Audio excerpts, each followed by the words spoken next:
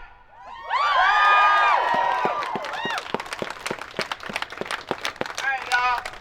I'm sure by now most of you know this.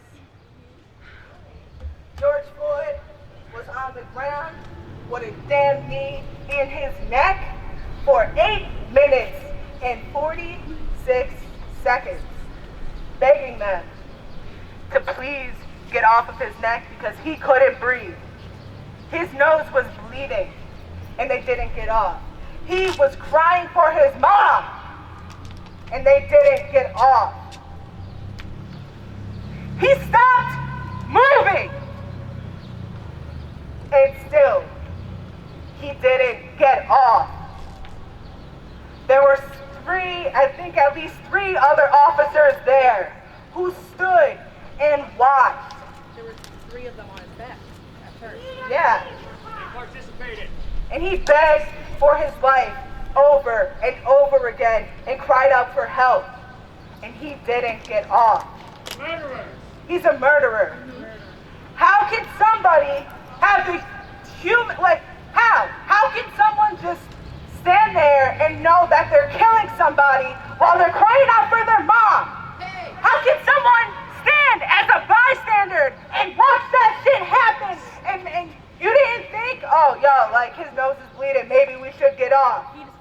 Silence is violence. Silence is violence. You're absolutely right, and that is a perfect example.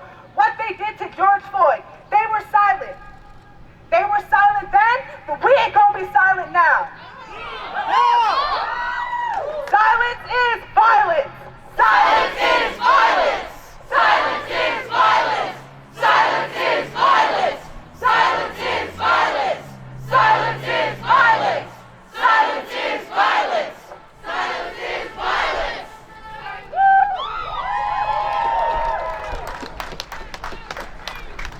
All right. Let us breathe. Let us breathe. Let us breathe. Let us breathe. Let us breathe.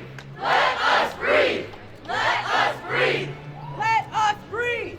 Let us breathe. All right, guys. What we're gonna do now is, I don't know. I think the grass might be dry. I don't know if you're not afraid to get a little wet. It's fine. You'll be fine. You can kneel. You can land on. You can lay on your stomach, lay on your back. Whatever you can do. But what we're all gonna do right now You're good. is we're all gonna lay down for 8 minutes and 46 seconds.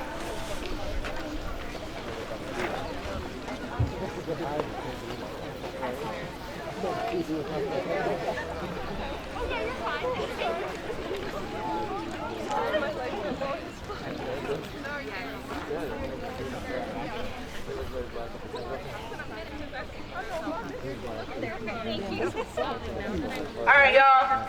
The timer is starting right now.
Show some love to our sister, girl.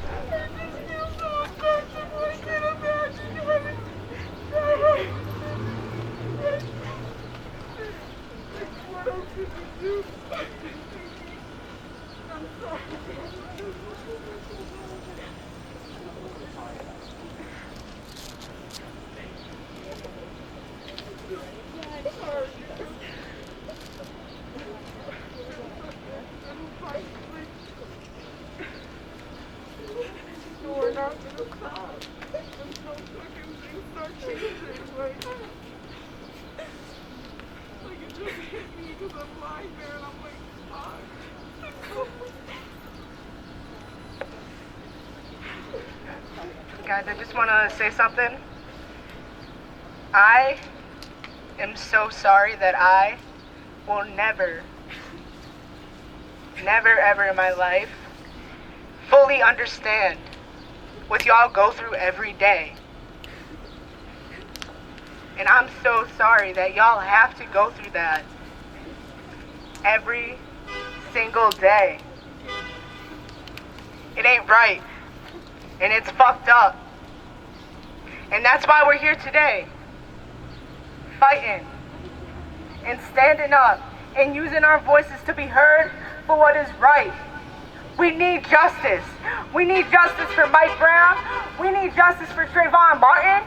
We need justice for everybody who was ever attacked unlawfully by police just because of how they looked or how they dressed or how they act. That shit is not fair, and it stops with us. We are the people. We need to, well, we're going to get into details later about that, but we need to start electing people that are going to fight for the people.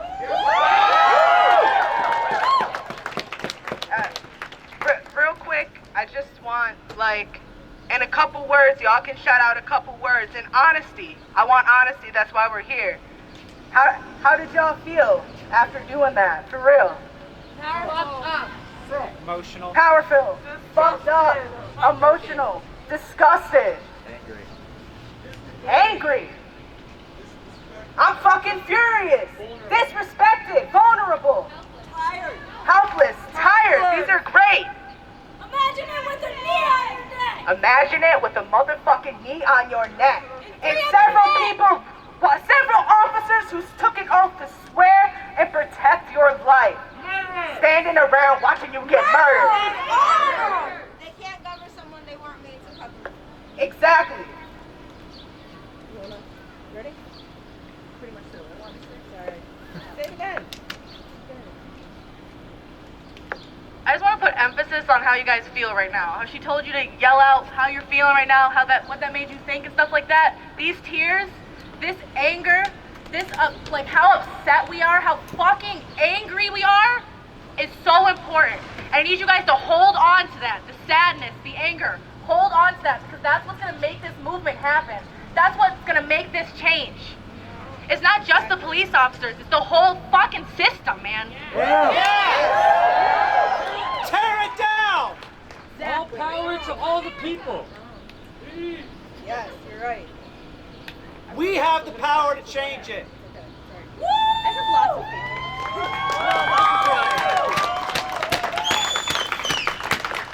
All right, guys, let's talk a little bit while we're here. White people, I'm gonna call you out first, for real. We have a privilege. We need to acknowledge that privilege. We need to use that privilege to make a change. Yes! I said this earlier, but for real, silence is not enough anymore. It was never enough. Educate! Silence is betrayal! Silence is betrayal. Exactly. If you're not on our side, you're on the side of the fucking oppressor. Racism is doing nothing about it. Just because you're not racist, but you let other people do racist shit in front of you, that makes you racist. Have the uncomfortable conversation! Yes, those conversations, guess what? They're gonna be uncomfortable, and that's fine. They're supposed to be. You don't make any changes when you're happy with your life, right? You make them when you're uncomfortable with shit you're hearing, shit you're feeling. And that's what we need to do. We need to make people uncomfortable. If they're uncomfortable about what we're saying, then something's wrong with them. We need to call that shit out whenever we see it, even if there's no one there to have your back. If it's just you and one other person, if it's you and 5 other people, you need to stand up. If you're alone, stand up. Yes, when you're alone, stand up. That's what really matters. It's what you do when no one's watching. Yeah, each and every one of you are leaders, and you all need to acknowledge that, and you need to use that. When you witness racism, even at the dinner table, when your racist grandparent makes a joke at Thanksgiving dinner, you need to say something like, yo, like, grandma, grandpa, like, yo, I respect you, but you're wrong. Fuck no, I don't respect anybody like that. Alright, but you don't, I personally, I don't come at people immediately. I'm like, listen, like, maybe they're just not educated. I give them the benefit of the doubt. I'm like, listen, it's 2020. You can't say that shit anymore. My grandpa used to refer to people as like colored people, and like, he would say, oh yeah, I saw this black guy at the corner, this Indian guy at the gas station. But after having a talk with him, he doesn't say that shit anymore. Some aren't just educated, and you are gonna have those ignorant ones that don't want to learn and don't want to listen. Then all that fucking respect goes out the window, and you show them what's up. But it starts with you. Y'all gotta, this is great, I love this, this is fucking beautiful, but this is not good enough. We need to do more. We need to act on this.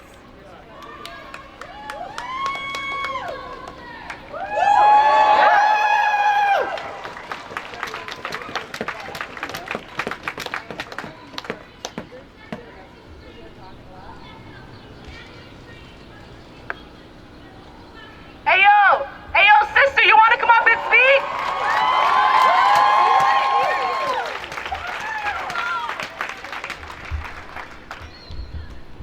You want to come up and speak? Come up and speak, yo. You want to, come on. Guys, I want to say we're here today at this protest because protests are meant for voices to be heard. So if anyone wants to come up here to speak, come on up, brother, come on.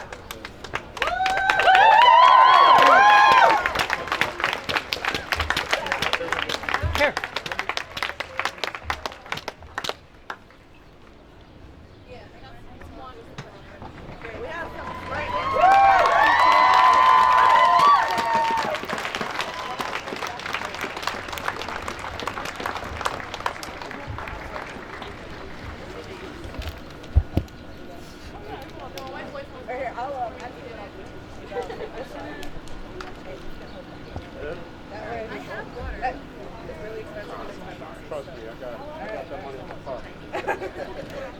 This thing on? Yeah. I need some reassurance. Is this thing on? Yeah. Some of you were here the last time I spoke, right? Yeah. So you know how I'm gonna get at this, right? First, a brief moment of silence for anybody who's been afflicted at the hands of authority and have felt some form of injustice, or know somebody that may have lost their lives, or somebody that is still currently suffering at the hands of the authority unfairly.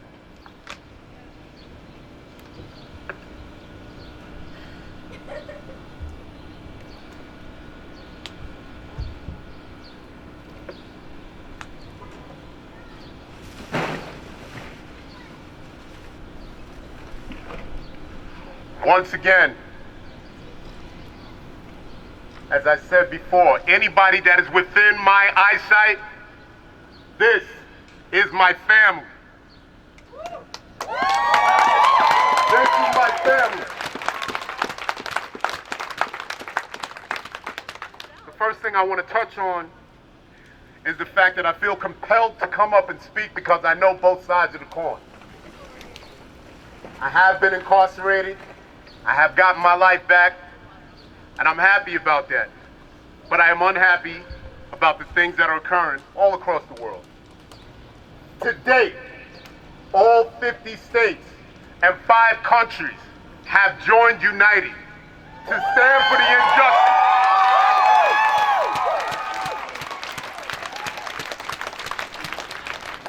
To stand for the injustice that we all are feeling.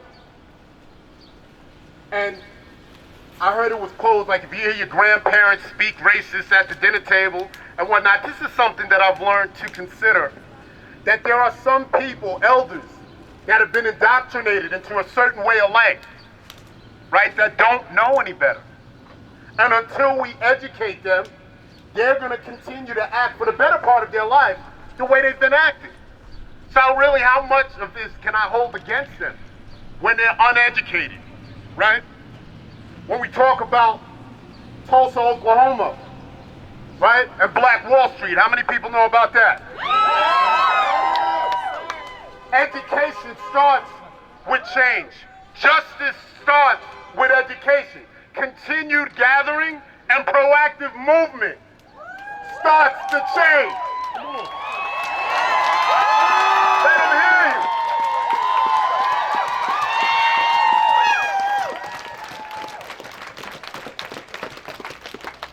Because there's no point in gathering without a proactive movement. About documented information. If you have some good ideas on how we can make the world better, or how justice can be served as justice for all people, then you need to take a stand. You might consider going into politics, because we will follow you. We will make a difference. We have enough young people over here for the future generations for change to happen.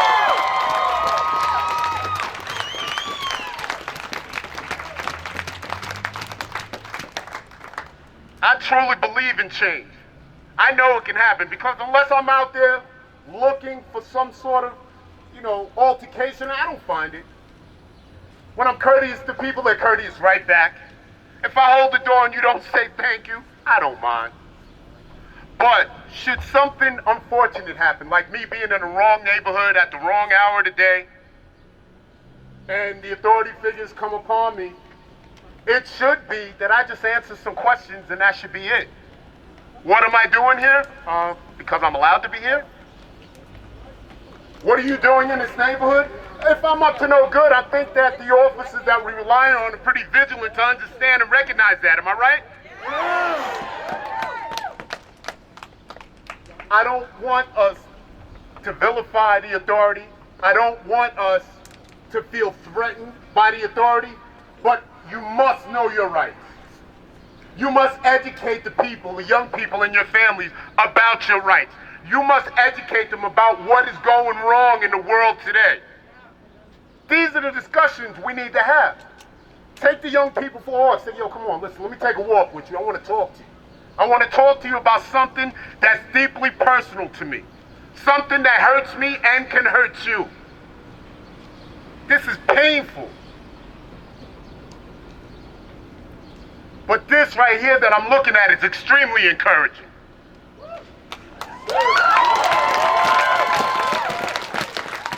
I want you all to be proud of yourself for doing something that is proactive and a movement that is necessary. Scranton, Pennsylvania needs to see that we do stand together.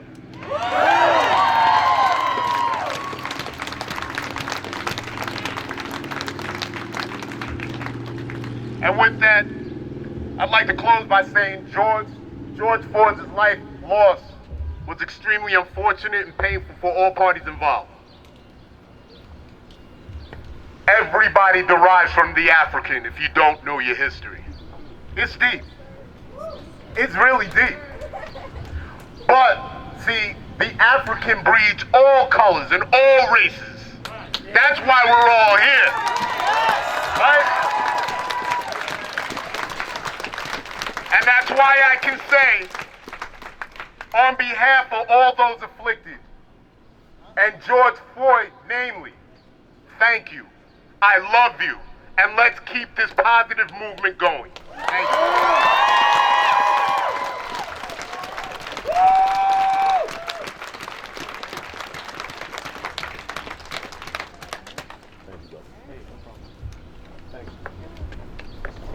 reiterate what he was saying,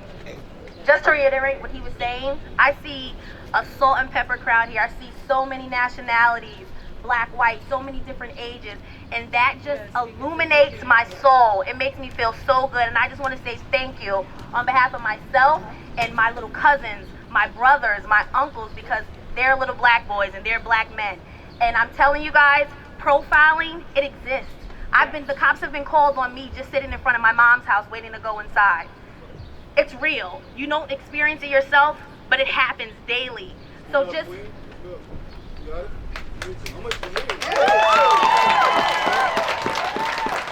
So to see Scranton come together like this, it just makes me feel so empowered.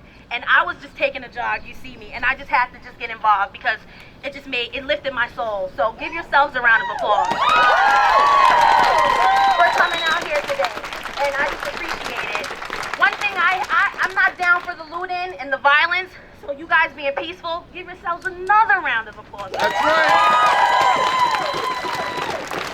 I just think that we all need to start voting and really taking our politics and being involved in our community more seriously.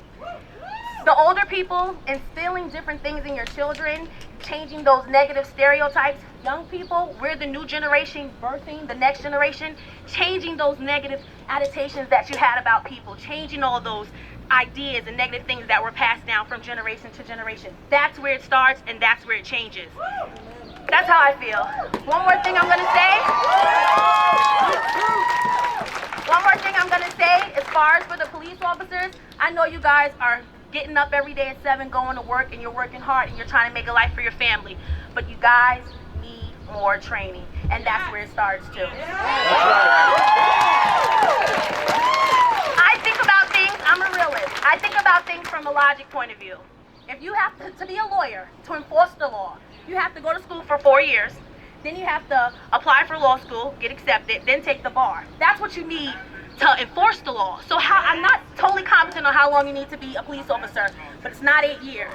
So somebody help me out. How long do you need to be an officer? 21 months. 21 months. That's not adequate enough. Say it with me. That's not adequate. We need some more training. They need some diversity training. They need some tangible things to help them when they're in the street. So that's the only way we need change, and thank you guys for coming out again. God bless you. I'm Dara from Old Forest, by the way.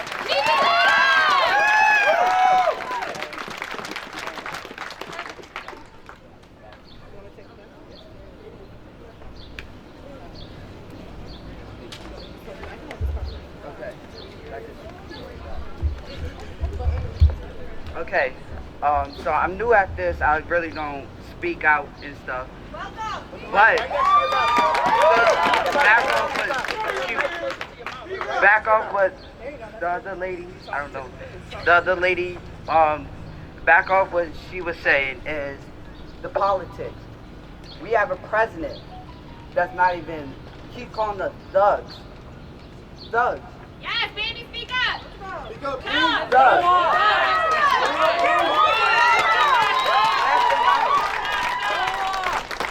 Last thing I know, I'm black and I'm not a thug. I know, hey, I'm gonna go shoot you just because. I ain't none of that. But president going on Twitter, tweeting these thugs out here. Trash! These thugs out here. That disgusted me. That's our president! That disgusted me. He hides in the face of danger. Yep. We have a president. He ain't out here marching with us. Where he at? He's in He probably on a yacht right now. So, I just want to say that one thing. Second, they trying to kill our black folks off. Straight out. What happened to Martin Luther King? He got assassinated. What happened to Black Panther? The drugs, they took them. Now what's happening to us? They killing them right off the street. We're not animals. We ain't no, I'm gonna kill you just because. We are human beings.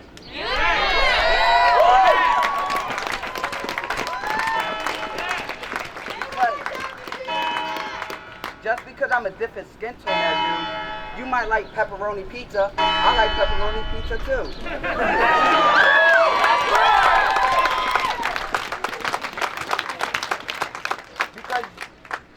Because I'm a different color, that don't mean we ain't still human.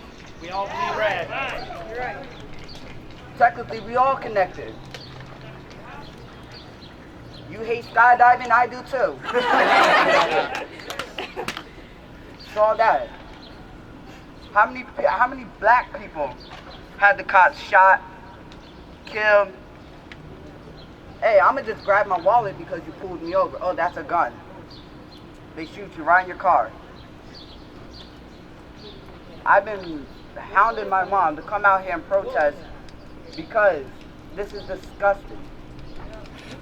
They've been doing this since slavery. Slavery. Then we got Martin Luther King. They killed him. Then we got the Black Panther. They killed them. Ran Cap out of the league for protesting. Mm-hmm. All that. So now, Black Panther was they just like us. They was protesting, not violent. They was like, oh, they now speaking up. Now we need killing with drugs. Malcolm X, they killed them too. All these people they killed for what? Because they were speaking up for what they believe in. That all rights is equal. And that's all I need to say. This crap is disgusting. Straight out. To the point, he said, I can't breathe. He said, I can't breathe. I can't breathe. I can't breathe. I can't breathe. I can't breathe. I can't breathe. I can't breathe. I can't breathe. Hello? Alright, cool. I want you guys to know, the people who are saying like they're too old or you think people are too old to learn something new, Bullshit. this boy is 13 years old. What you just heard came from a 13-year-old boy. If he can learn the history, he can learn this shit. So can all of you. Doesn't matter how old you are, we're all leaders. We're all here for the same thing. We need to speak up. I don't care how old you are, what you look like, what you think, whatever. Freaking 13 years old, man. We're gonna change.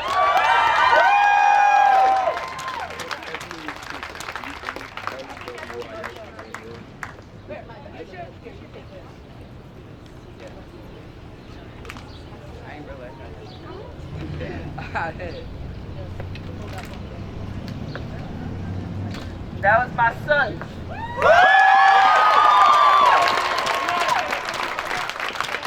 And you see my children. You see some dark skin, you see some light skin.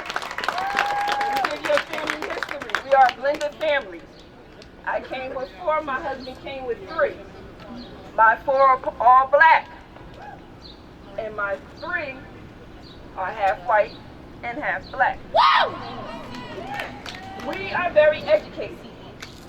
We educate our children at home, because that's where it starts at. Education starts at home. If you have parents that, because back in the day, education was not that important. Educate your parents what you learn. Our kids tell us stuff all the time. We don't know, even down to the new music. I don't know what this music is. Come in, I just learned TikTok.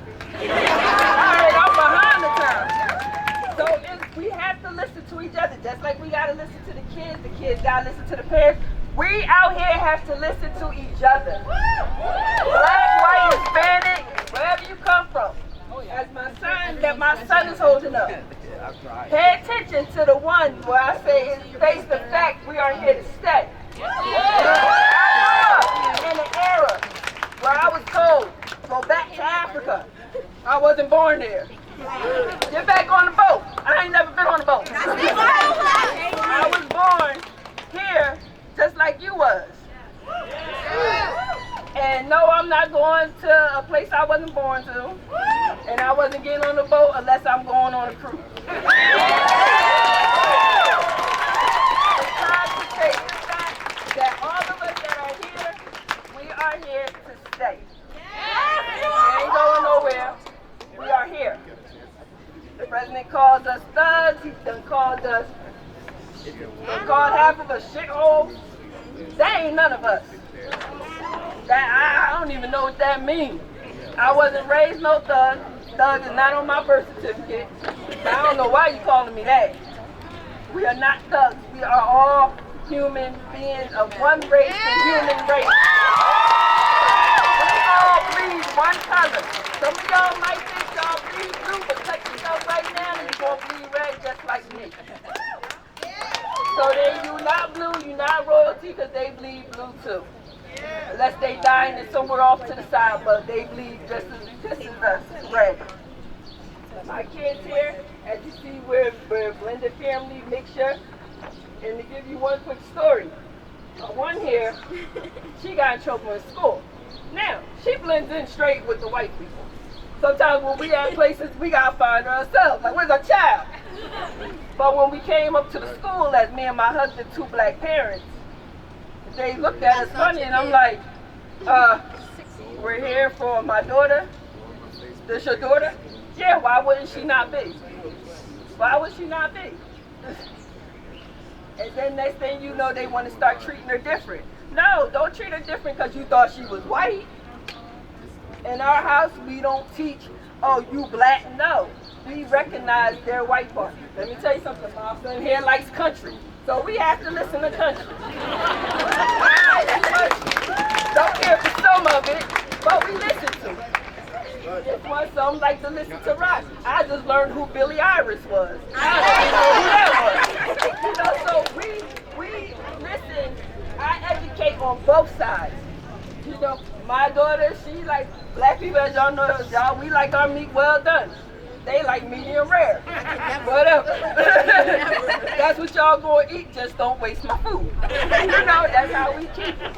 Education has to start at home. It has to start at home.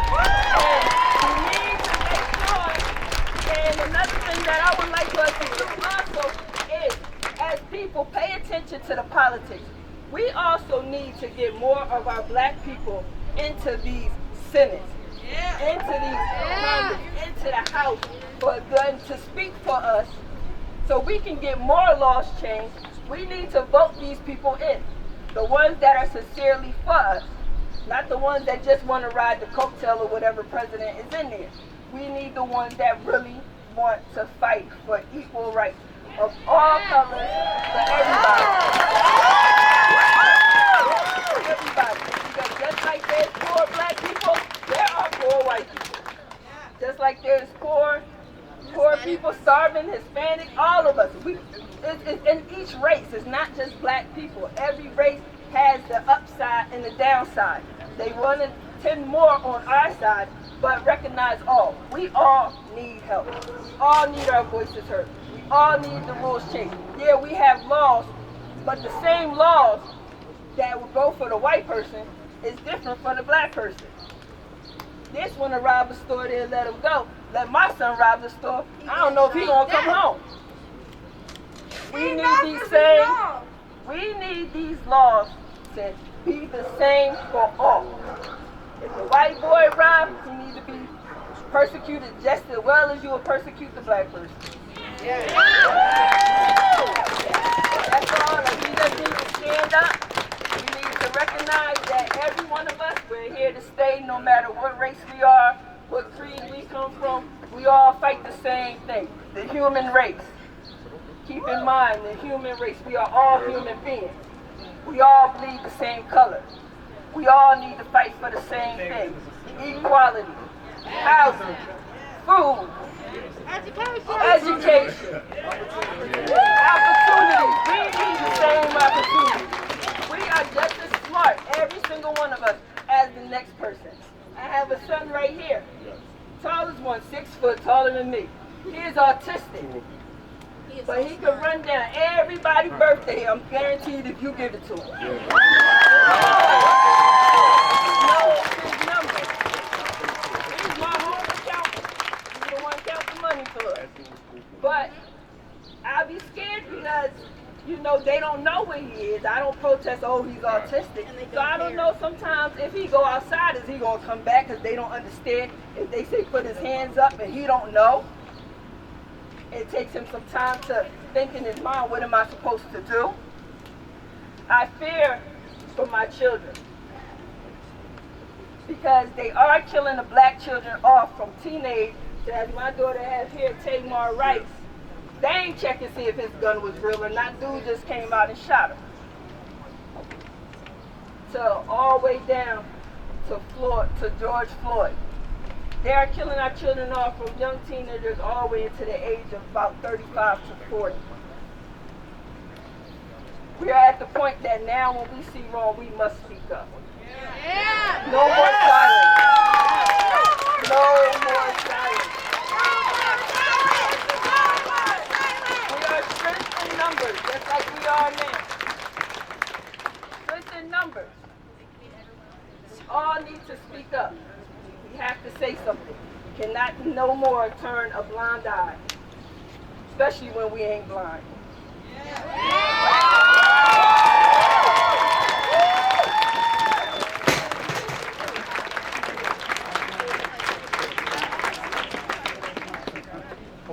Well, sorry, I forgot to say one thing.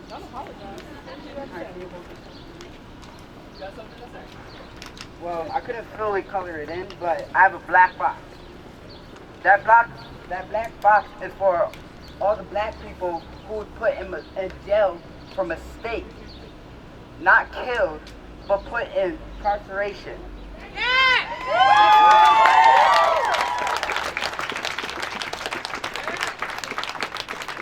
There's 3 black kids who was accused of raping the girl that was, the lady that was jogging. Yes, the 5. It was 5. It was 5. And a couple years later, come to find out, they ain't had nothing to deal with it. It's outrageous. It was just like so. Yes, I watched the whole documentary, and it was just like I had to sit down and just like had to calm down because I couldn't do nothing about it, but it was still wrong. It was completely wrong. So now, as a new generation,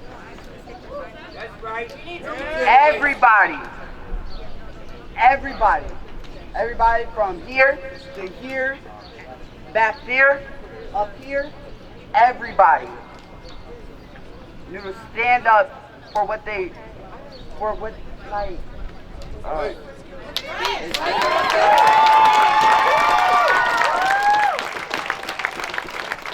stand up for what they know is wrong. I asked my dad, now all those people recording George Floyd's death, they recording the officer on his knees, but nobody made an attempt to push the officer off. So he could at least get like a second of air. And my dad had to explain. If they would have did that, they would have been killed too. That's not right. That is not right. To help another person and you get killed, that's not right. If I was there, no matter what, I would have pushed the guy off. So at least he could get a second of air. Because that second of air could have saved his life. That second of air could have saved his life. but everybody was scared because they knew that they would have died. They knew the officer would have pulled out the gun and fought. Right there. So we need to keep protesting. The rioting, the looting and all that, that's unnecessary. That is straight out unnecessary. You robbed Kmart for what? It had nothing to do with Kmart had nothing to do with the death. Yeah, you robbed Walmart for what? You break into the Apple store for what? It had nothing to do with the death. What you need to do is go outside the police station, the courthouse, wherever, and you need to start protesting. But breaking in stuff, that's unnecessary. That's irrelevant. And that's all I need to say.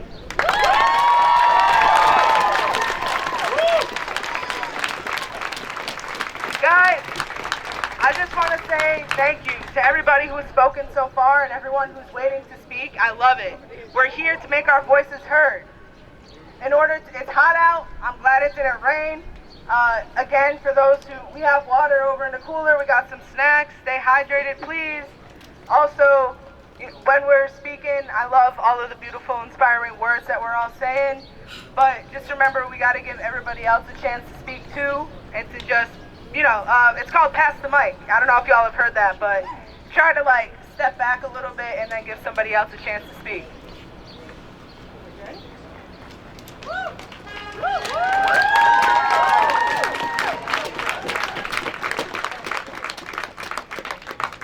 I have a couple of things to say. It's not just the police and the president and all that are racist. It's the schools too. If a white person and a black person got into a fight, who would be accused of starting the fight? The black person. Exactly. So it's not just the president, the police, and everything. It's the schools too. And that's just what I want to say.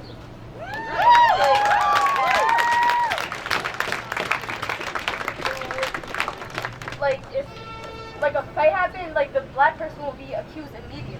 They're not gonna go look into the cameras and see everything that happened. They're just gonna accuse the black person. And that's all I really have to say.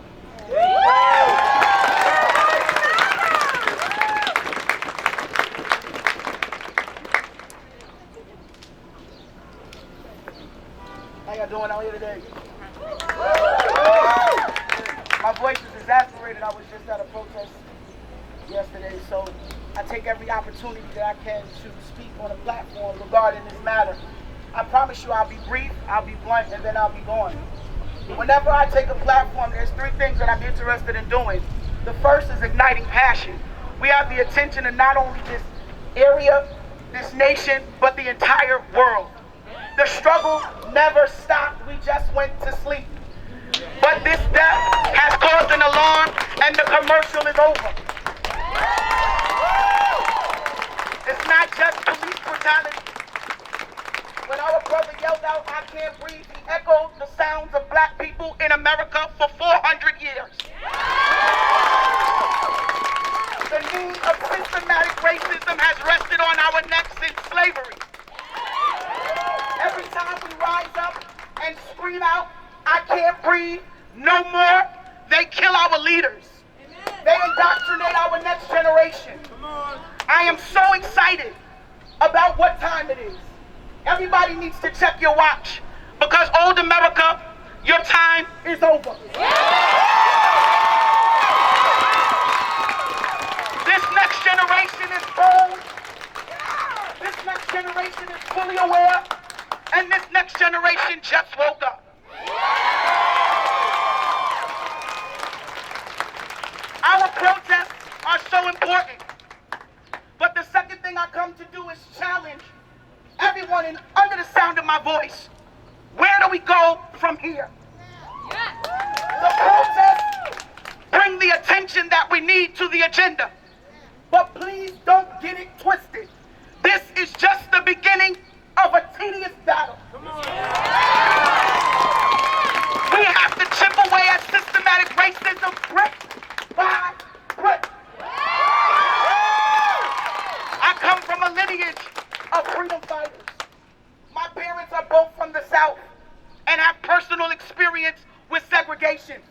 My great-grandparents were slaves in this country. And I am ashamed that I haven't lifted up my voice and taken the reins of this struggle before now. But I promise you, I am awake, and I will resound my voice as loud as possible to ensure that the next generation of freedom fighters do not get lulled to sleep with complacency.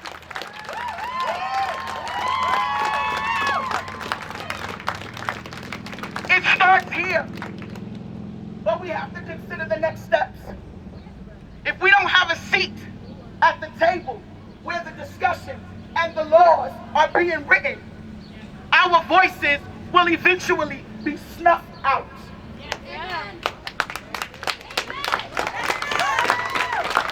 The other thing I want to address is the division.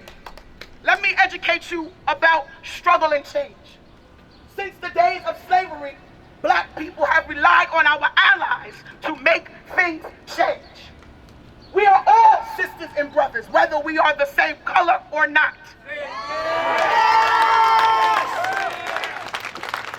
If it wasn't for the conductors on the Underground Railroad, our people would have never made it to freedom. If it wasn't for our allies in the civil rights movement, change would have never taken effect. We have to band together, because divided we will fall. Our enemy is common. If you are a real, true human being, you understand that your God-given right is to be free and to have civil rights. That's what we're fighting for. We want equal housing. We're not asking for handouts. We want equal opportunities to be self-sufficient. We want equal education. We want to be treated like humans and judged not on our skin color, but the content of our character.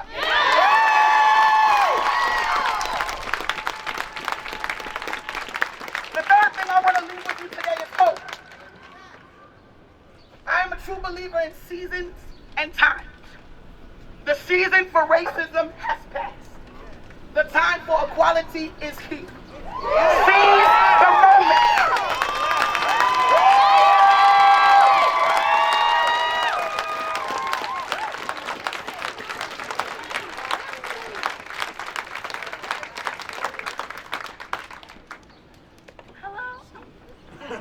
If y'all cannot hear me, I'm sorry. I lost my voice the past few days protesting.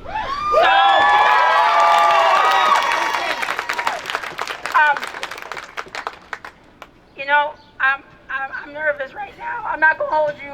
I really am. No, I was not nervous the other day. Because I feel like I have to equal up to what she said. Because damn, it was powerful. It made me hurt. It made me move. I was like, yes. Everything she said, yes, and just yes, and more yeses, and yes, thank God, yes, thank God, thank you, yes, yes. I'm a history buff. I love history.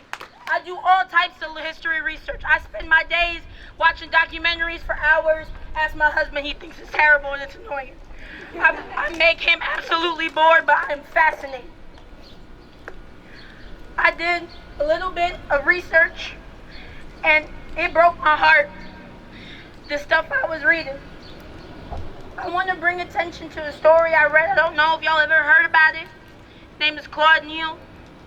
Back in the 1920s, when there were very popular lynch mobs, it was popular for white mobs to get together and find black people and beat them and lynch them. This man, Claude Neal, was convicted of killing a little white girl, and the sheriff of the town took him in and had to bounce him from prison to prison. The sheriff, y'all. Because they were going to kill him. So during this time, the sheriff handed the boy back to the family of the young girl, and they mutilated and they lynched him. The sheriff at 6 a.m. had to cut down his body from the town square. That same day, they bullied the sheriff to drag that body back out into the streets, and they rehung it back up, and they mutilated it, stabbed it 2,000 times. They were cutting off his fingers and toes and taking it as souvenirs. And if that makes you disgusted, you best believe you want to know how I felt when I had to read that. Because little did y'all know, lynching was still legal till last year. So you mean to tell me this entire time that black people could have been lynched legally? Legally lynched, just lynched legally. And ain't nobody know that.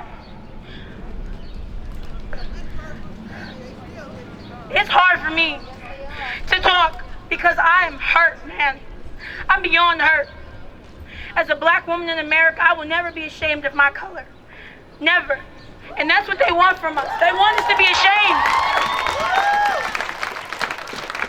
I'm not ashamed of where I'm from. I'm not ashamed of where I come from and where my skin color and how dark it gets. I don't care. 401 years of oppression. When we were brought here in 1619, the white man had oppressed us and had a knee on our necks for 401 years. And then, get your knee off my neck! Get your knee off my neck, we said. And they pushed it down harder. When they freed us, they still segregated us and said, oh, but you're free. But we're still pushing on our necks. And then when we were finally actual citizens, they wanted us to become like them in 60 years. Well, they still had our foot and their knee on our neck. They talk about, you have equal opportunity. Not if you keep pushing me down, I don't. How am I supposed to stand up and you pushing me down? Tell me, how? How am I supposed to get my little black boys and girls rallied up and be proud of their color? When I was working at a daycare, I had a young girl come crying to me because she said that she didn't belong here. I said, what do you mean, baby? What do you mean you don't belong here? She said that these people, they bully me. I'm black, I'm too black, I want to be white. I want to be white, I don't want to be black no more. That broke my heart. A little black 5-year-old girl came crying to me that she didn't want to be black no more. And that was like the moment where I broke. I was 16. And I had to go, I talked to that mom, and I let her know. And after that forward, I went to school, and I talked with my teachers, and I wanted to know what we could do to put more foot on Black Lives Matter. I got into a school of mostly white people, and I had to hear the N-word told to me on multiple occasions. I've been the only black girl in multiple classrooms. I've been the only black girl standing up because it seems to me like I would rather be the angry black woman than the silent black girl.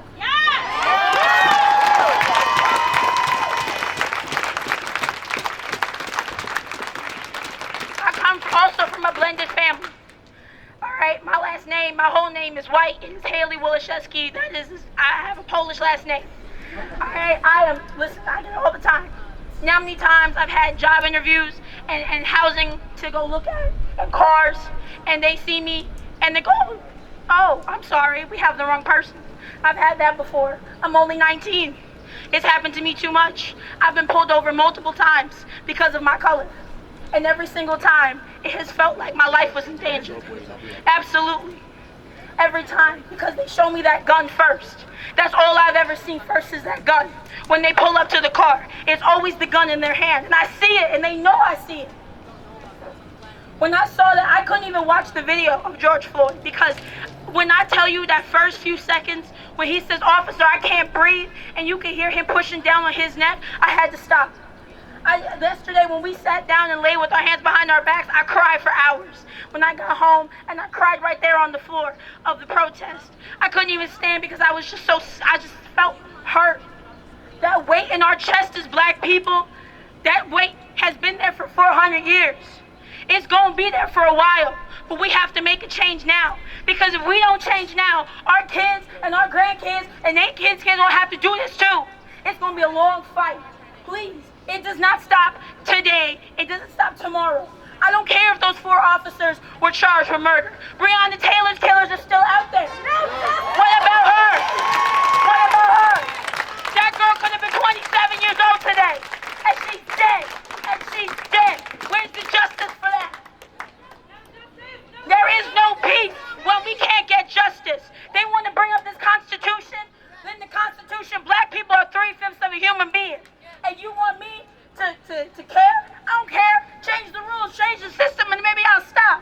I will stop when the system changes and betters the life.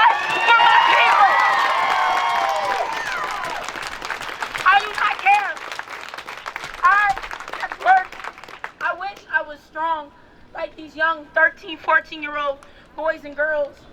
Yesterday, the rally was set up by these two 14-year-old girls. I wish I could have been there at that age. I was scared of telling people to stop profiling me because of my color, but I hated being black at one point. I wanted to be white. I did too. I had to learn that being black is beautiful. And I can't sit there and say to myself, black isn't beautiful, and then have to have black children when they ask me, Mom, people are saying I'm not pretty. Am I pretty? And that's my kid. Like, that came from me. And if I'm black, she gonna be black too. How am I gonna tell her she's not beautiful if I can't even find that in myself? I have to be strong. I have to be a strong black woman. Because my job is to come up here and talk for people who don't have voices. Even if my voice is gone, that is what my phone is for. I will type the message and Siri will translate it. I don't even care. I do not care. I hope to have strong leaders. I hope to see everybody here be a leader. Because when you go home today, I want you to talk about this movement on Facebook.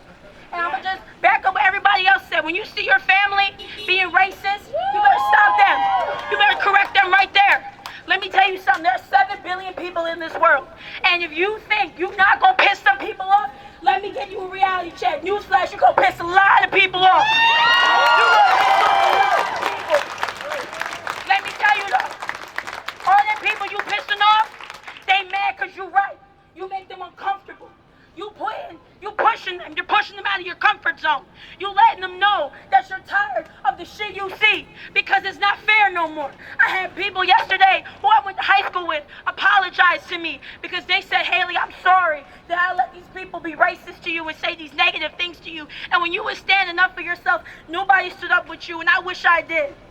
And I said, you know what? I appreciate your apology. But next time, you can't go back and change the past, but next time you see it, you better stand up. And if people tell you you're wrong, you stand with me. And if y'all feel like your people, whoever's gonna shun you, your family's gonna shun you, don't worry about them. You stay with us. You can have a plate at the barbecue. I don't care. It's important to see everybody stick together, because that's the only way we can make a change is if we're together. You can't make a change by yourself. You want to change your life, you could do that. I'm not scared to stand out here. I'm not scared of whatever. People might be scared. My mom was scared for me to come out here and do this. But I'm more worried about the lives of my brothers and my sisters and everybody here. Because when they're out here protesting and they're tear gassing them, pepper spraying them, and shooting rubber bullets at them, it's everybody, white, black, Asian, Latino, Hispanic, they don't even care. Because it's not about the color, it's about the message. They don't want you to spread your message, because if we didn't riot in Minnesota, or Minneapolis, I'm sorry, they would have never even charged them cops. Period. Period.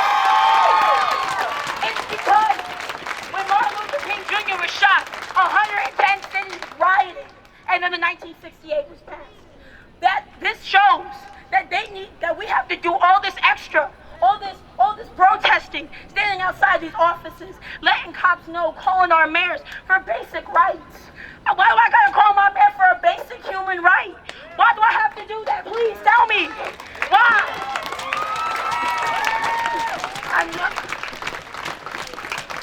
And I know that sometimes I hear the sentence, like, why do you care? Like, I've had the question, why do you care so much if it's not you? Because it could be me next. There's always a chance for it to be you next. My brothers, they have no idea, they're young. I had to explain to them on the ride home that this is what's going on in America. Because they saw me on the news, they had no clue what was happening.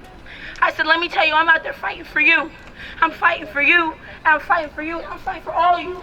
Because anybody here could be a hashtag. I could be hashtag next. Justice for you, and justice for you, and justice for you, and hashtag for you, and hashtag this. No more hashtags. I'm tired of hashtags. I'm tired of these damn hashtags. Because every time you see hashtag justice for Tamir Rice, hashtag justice for George Floyd, it's only a hashtag. And I want to let y'all know, if you're standing here with me right now, if you're hashtagging that, you better be hashtagging this shit in real life. You better be standing with us tomorrow and after this. When all of this is over and this movement is over, y'all better still be here. We are not a trend. This is not TikTok, Twitter, Facebook. I am a real person. Black lives matter. Black lives matter. lives matter. All black lives matter. It is not a trend, it is a fact. And you cannot tell me that all lives matter when you don't consider black lives matter. Because all lives matter. The all lives matter is a shut up to black lives matter. Because all lives matter do matter, but you can't exclude black lives.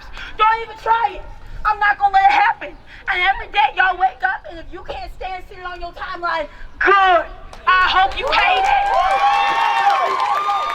I hope it gets under your skin, and I hope it stays there like a bug you can't itch. I hope it makes you uncomfortable. I hope it makes you sick. I hope it makes you disgusted in your country, because I'm disgusted to have to be a part of a country that is so deeply rooted in racism. And 401 years later, I still gotta fight for the same things they were fighting for 400 years ago. This war has to end. It is over. I have no more ammunition for another 400-year fight. This last round is all I got. That's all I have is this last round. And I'm gonna make every one of them count. Because if not, I'm gonna go in with just a knife and keep swinging till something changes. I'm not scared to fight for my freedom. I'm not scared of facing the cop with a gun or a baton or a pepper spray or a rubber bullet. If you gotta keep coming, if you think you can attack me, gonna push me down, newsflash, I'm gonna get back up. I'm gonna get back up. I'm gonna get back up.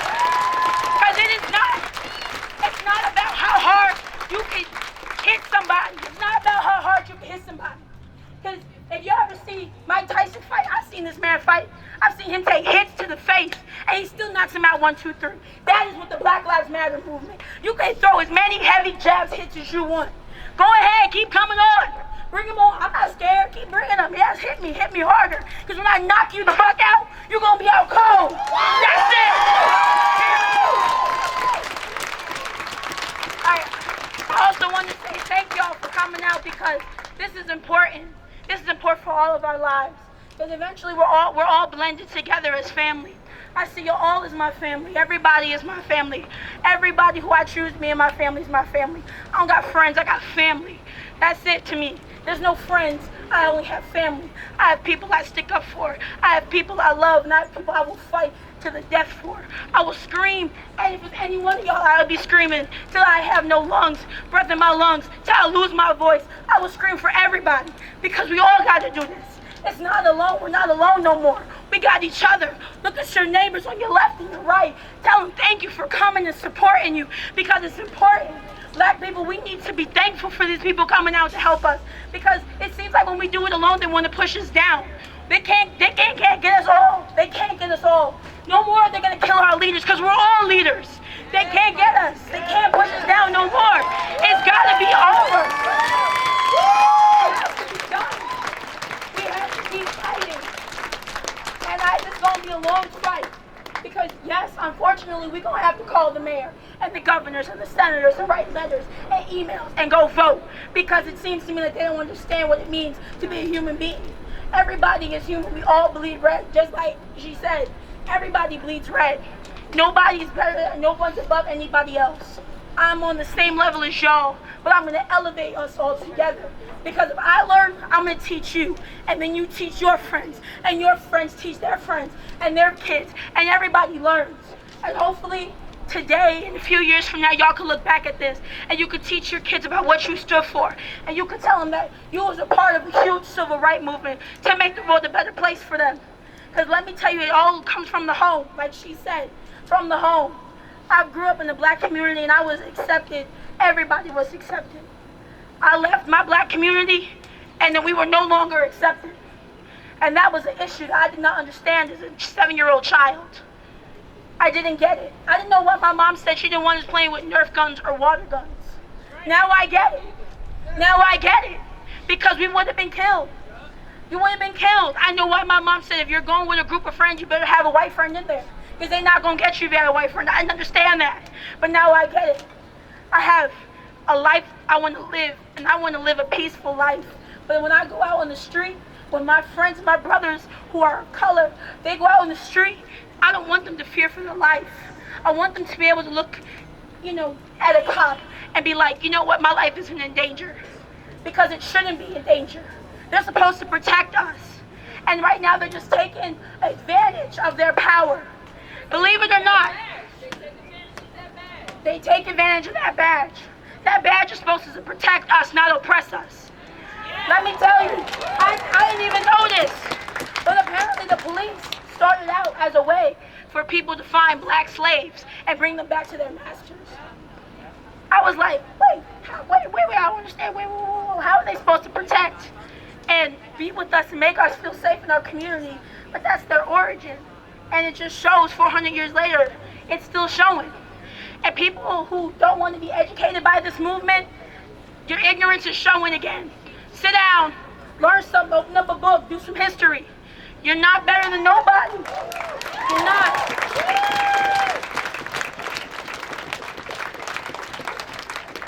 I'm trying not to yell too much. I don't got a voice to begin with. I'm just grateful, though, that I was able to speak. And I hope that at least my words in some way, shape, or form, and everybody's words who spoke up here, give you hope, give you a new look out on life. The humanity is great. We can really do great things if we come together, but we can't do them alone. We just can't. We have to make the world better for all of us, not just some of us, because we're all here together. And that's all I care about, is to know that someday we can all be in peace. That we can all hold hands of every race, of every gender, of every religion, nationality. I don't care where you're from. I don't care what your favorite food is. I don't care who your favorite celebrity is. We can debate on all of that all day long, whatever. But what is not debatable is human rights. And if we have to debate about that, you can leave my kitchen table and do not come back. That's it.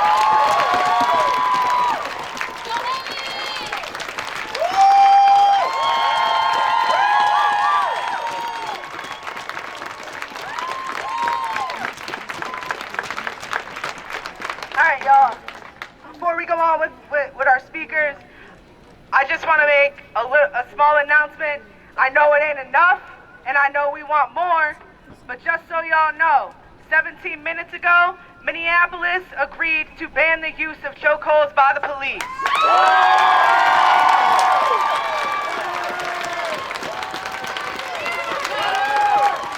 It's a small change. It's a small change, and we want more. But shit, that's a good start. They hear us. They hear us. What we're doing right now, that shit's making a difference. Like I said earlier, though, that's not enough. We need to do more. We need to go out. We need to vote. We need to get these rich, old white men out of Congress. They're only looking out for themselves. They ain't looking out for us. I got more in common with all y'all than I do with that rich white man up there. Like, you know what I'm saying? And before we go on, I also just want to say we're gonna do a chant real quick to get this energy back up. Are you guys ready? Yeah! All right. So we did it before, but the crowd got a little bigger. White people, I want y'all to say it loud. I'm black and I'm proud. Yeah! I'm black and I'm proud. Yeah!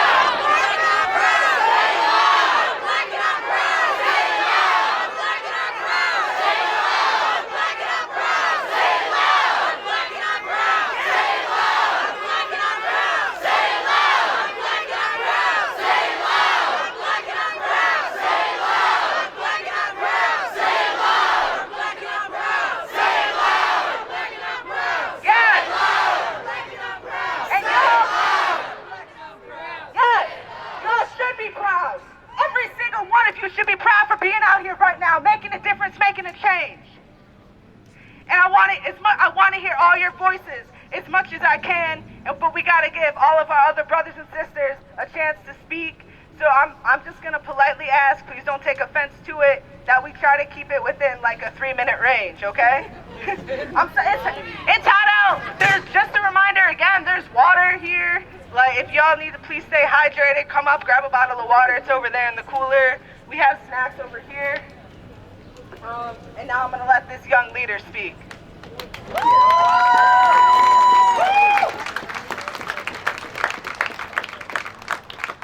Hi, my name is Tamar Whitehead. My last name, far from me. This is the scariest thing that I have done, like, in my life. There's more people up here than it looks like from down there. So if one of y'all want to come up here and look down there, y'all gonna be scared too. I'm just saying. But I want y'all to chant something for me, but you guys have to give me a second because I want to read y'all the story. Not a story, but it's a case from my mom's cousin.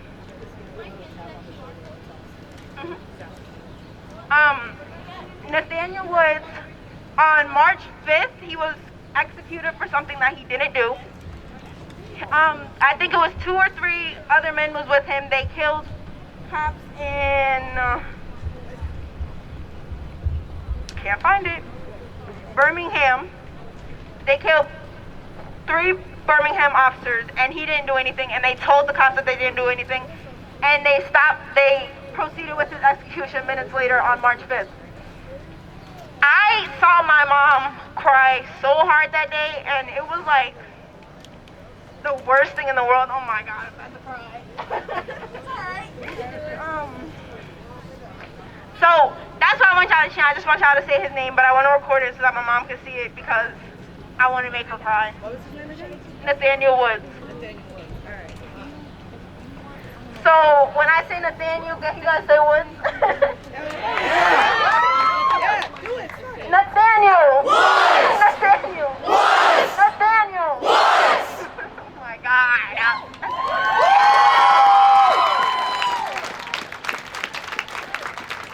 The last protest I went to, I didn't go to the one yesterday because my mom wanted me to go fishing with her and she was scared. She's crazy. The last one I went to was when we were over there. Okay. The last one we went to was when I was over there, and I cried then, but I didn't cry as much as I was now because there's way more people than there was over there. And the fact that we went around this whole building 3 times and the size doubled of the crowd is crazy. Like, this makes me so scared. And the fact that I'm 15 and this has been going on for mad years and centuries and decades, I should not have to be fighting for this. It should be over already. And you guys should not be having to fight for this. I just want to say, I have 4 best friends. She's light-skinned. Clearly I'm not light-skinned. My other best friend is dark-skinned. My other best friend is white, and my other best friend is Hispanic. And every single day I'm asked, why am I friends with them? Because I'm not racist, and I never will be racist because I can. Like, I have white family. But I just want to say I love y'all. My time is up. I'm going to get kicked off. Y'all, that is our future. This is what a young leader looks like. Everybody give it up.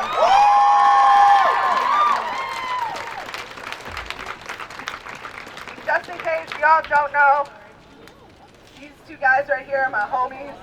We've been best friends since middle school and high school. I have to live with one of them and see them every single day. And I couldn't be more thankful and blessed to have them in my life. That's mad cute. Thank you.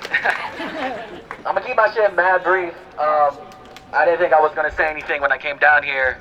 I'm kind of nervous, to be honest with you.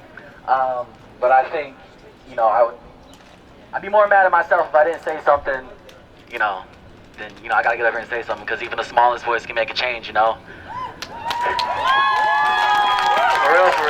Now, I cursed a little bit, so I'm sorry. But I'm tired, yo. I'm tired of worrying that I'm in the wrong place at the wrong time. I'm tired of my little sister in 2005 coming up to me crying because her white friends in our little segregated town in Kentucky made fun of her because of the color of her skin, and I'm tired of having to explain to her that she's beautiful just the way she is. And I'll fucking explain to her every single day how beautiful she is, and I'll fight for her, I promise. I'm tired of seeing the murder of our brothers and sisters rise by the cases, and I'm tired of looking at the House of Representatives and seeing nothing but white faces. I'm tired of being pinned to the ground for 8 minutes straight, and I'm tired of hearing them say, "Make America Great," because shit ain't never been great. Shit ain't been great for us for 401 years, yo. Get your G off my neck. I'm tired of this shit show, but I promise I will fight every single day. And it makes me so proud that I saw the youth up here, the 13-year-olds, 10-year-olds, no matter how young you were, make me so proud. I wish I was as strong as you when I was that young. I promise I will fight for you now. I will fight for you now. You know, I ain't never been to the mountaintop and I ain't never seen no promised land, but I know this shit ain't it. I know this shit ain't it. They get mad at us for protesting peacefully, but they kill us for it. They sure as hell kill us for it.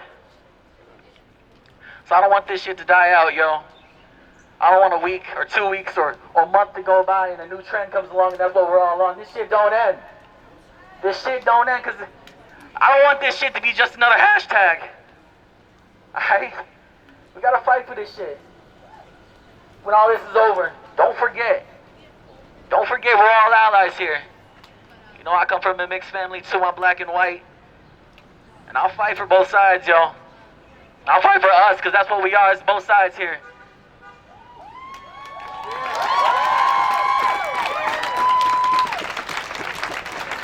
That's all I really gotta say, yo.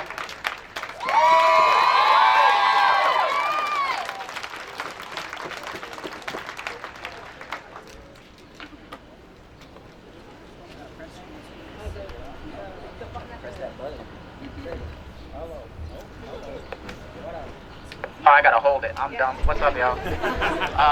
This is the second protest I've ever been to. My first was 2 days ago, where we heard our leader, Haley, over here, was screaming at the top of her lungs, so that's why she's losing her voice today. That's why she lost her voice. Absolutely inspirational.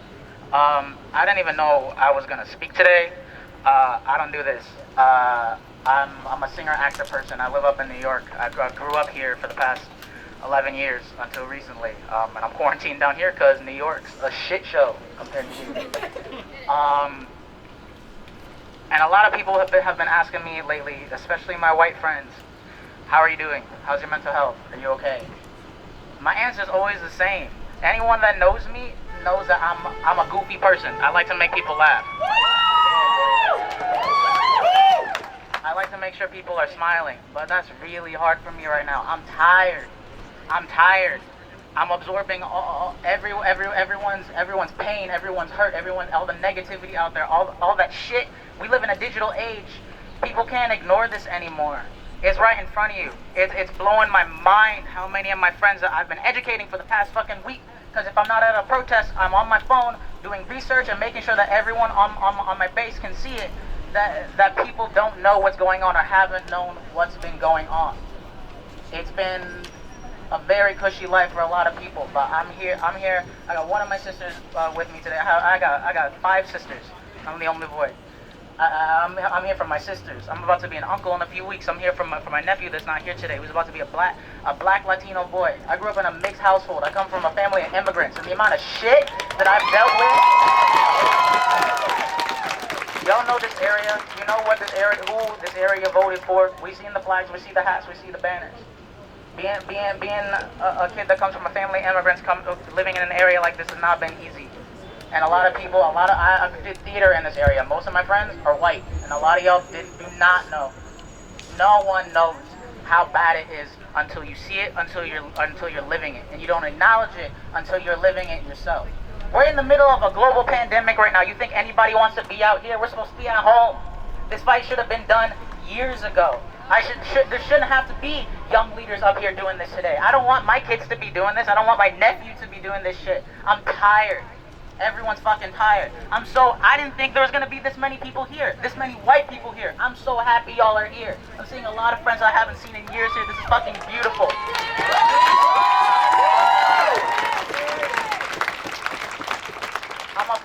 I'm a barely 5'7" brown boy that came from Scranton, Pennsylvania. I sing, I don't scream. This isn't something I do, but you damn well bet that the amount of shit that I've taken, the amount of shit that I don't want to see people take anymore, you'll see it all over the internet, so I'm not gonna preach it, and I know we're limited on time.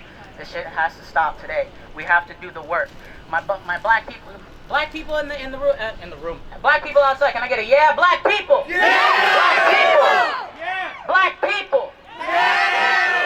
Y'all got white friends, right? Educate your white friends. Silence is violence, yeah. They're silent. Most of them are silent because they don't know. Educate your friends. Educate your family, your grandparents, your racist uncle, everyone. Now's not the time to be walking on eggshells anymore. Educate the people around you. You don't have necessarily, if people aren't here, you don't have to be on the fucking front lines. Make signs for people. Support your friends. Support your black artists. Support black businesses. Support the movement whatever way that you can. Sign your petitions. Vote. Vote. Young people, we have the power to change how shit is, but you have to go out and vote. This isn't a trend. Everyone keeps on saying we're not a hashtag, and you shouldn't be here just because it's relevant. If you're here today, you better be with us for the next 30 fucking years. I'm not gonna preach anymore, but I really am thankful to be here.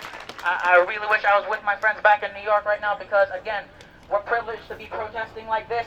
It's very different and in much bigger cities, and you see it all over. If you don't, look it up. It's not hard to find.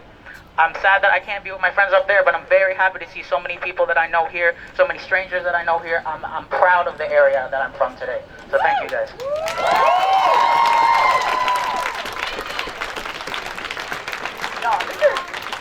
I've said this before. I've said this I think about 30 times today, but this is fucking great. This is fucking beautiful. And up next is a young leader who I've known since she was a baby. I haven't spoken or seen her in years, at least 10 years. And she messaged me out of the blue because she asked me what she could do, because she wanted to make a difference.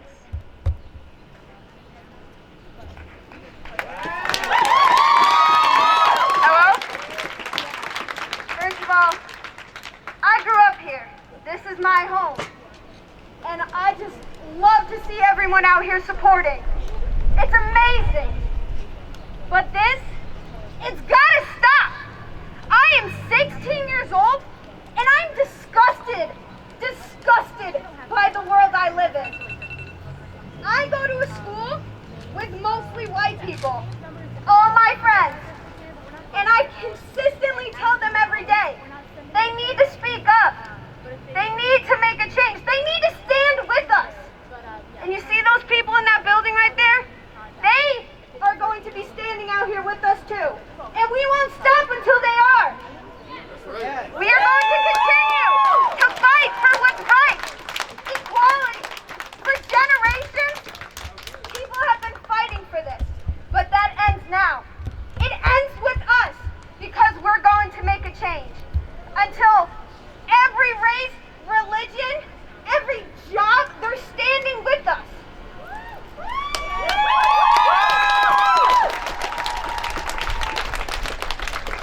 And we won't stop until kids don't have to worry about being judged and looked at different because of the color of their skin. I've witnessed it. Half of you here probably witnessed it. It's sickening. And we won't stop until there's change in the system and justice for all these names that are written on my body and more that didn't even fit. Because that's how many lives were lost. That's sickening. That's just who we know about. Yeah, there's more. That's all now. That's all you got? All right, that's great.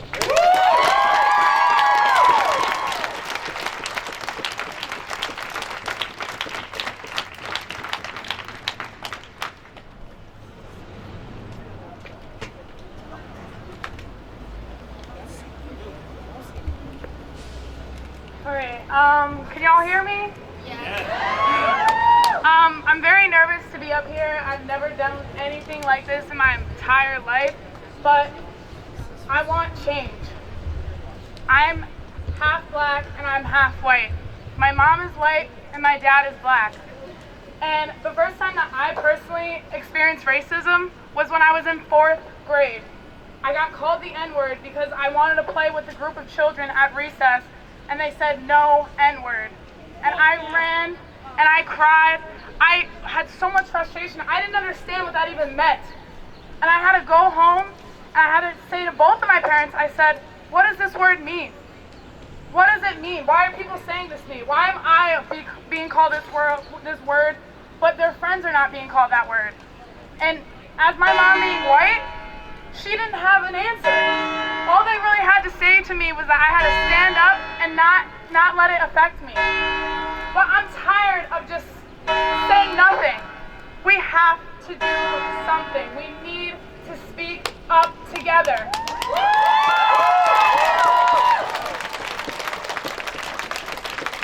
All of my best friends that are here today are white, and I'm so happy that they have my back. They've been with me for every hardship in my life. My best friend right here is recording. She's been behind me for as long as I can imagine, and it feels so good to have all of you out here with all your signs, your loud voices, your passion, your hurt. We're gonna make a change.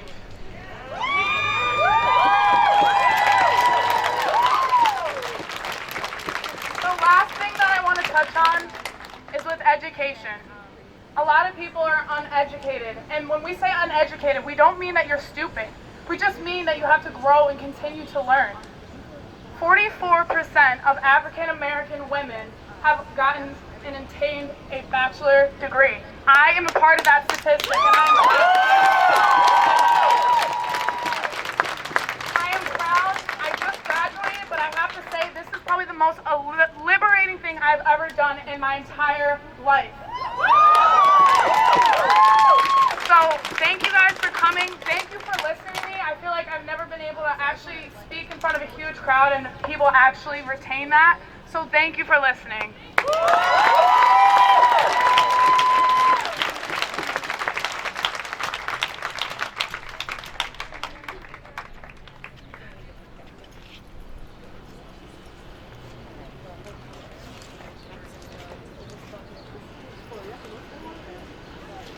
Hi everyone, can you hear me? Yeah! My name is Heather Rose, and I know some of you already know me out there because this is not my first time. I'm way older than most of these people up here. I have been down in colleges speaking. I've gone everywhere that I could go to speak, and yet here we are today, bringing up our young brothers and sisters. I want to expand on our beautiful black women who spoke up here. A lot of y'all don't realize we're getting the information and the facts from the people who are giving it to us. We actually were first here in 1500, making that 500 years, not 4, 1500. And we were here actually as labor. It wasn't until 1619 that the white man realized we could be sold as human currency. So that's what made the difference. Yes, in Jamestown we were here, but we were here for 100 years before anybody told us. And when you read the books from our American public system, our school system, they don't tell us about that. Another thing that they don't tell us is that each and every one of you are the first American generation to stand in a room, in a building, anywhere, legally, next to a black person. Next to a black person. Eat in a restaurant, next to a black person. Ride the bus, next to a black person. How are we the very first generation? I'll tell you how.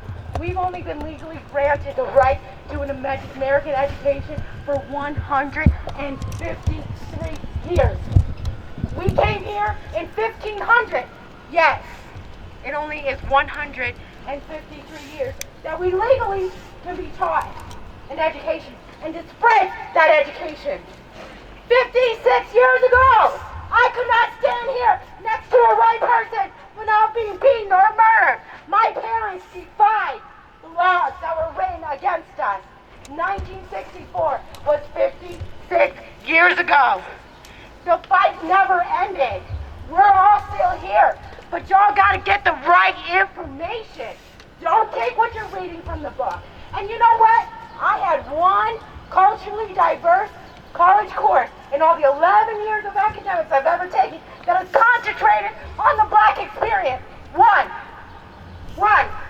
And that one course put me in front of thousands. And I was there then, and I'm here now. We need to encourage our politicians, our school boards. We need the right black education, not just what they want us to know. We need to know everything.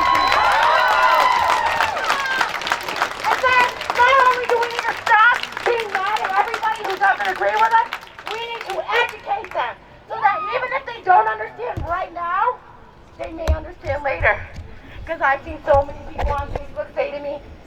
I thought something so different before I read this code.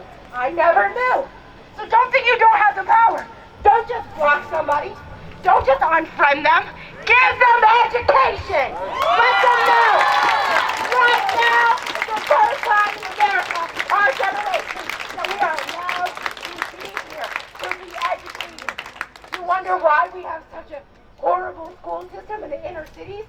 Because we've only had 150 years of right to know something. That's it. So I meant to start out with something totally different, and I totally got sidetracked. But I really am here today for me, for y'all, and most importantly, for the injustice of a lady. In 2009, her name is Brenda Williams. She was shot by police multiple times in the chest, and they came on a welfare check, on a mental health welfare check. She was having a mental health emergency, and they shot her multiple times in the front of her whole body. Okay? And she died. And guess what? The Scranton police show these people that they need to have justice for this? No. No one was ever indicted. They actually considered it to be justified. So I would like, for all my people out there, I'm going to start with Brenda. Y'all finish with William.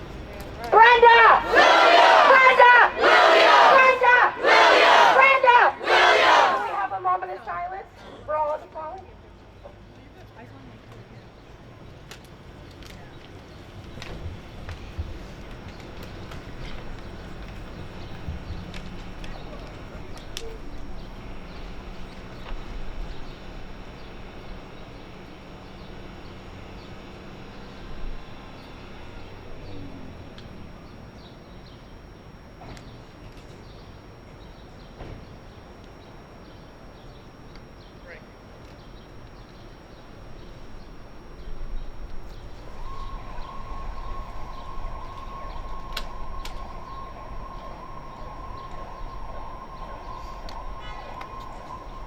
I am so moved that y'all just joined me on this lady's injustice, because no one knew about it.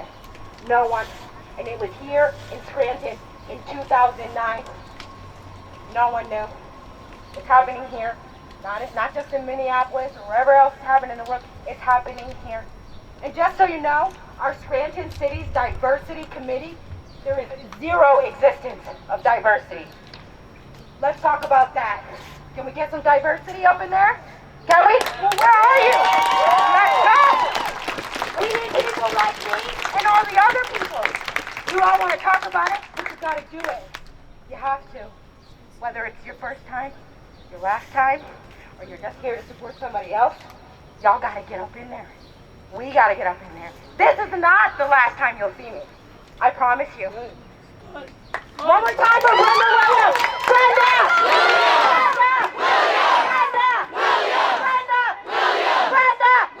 Let's bring justice. Let's put pressure on our police to investigate her case. It was a mental health check, and she died because of it. Thank you.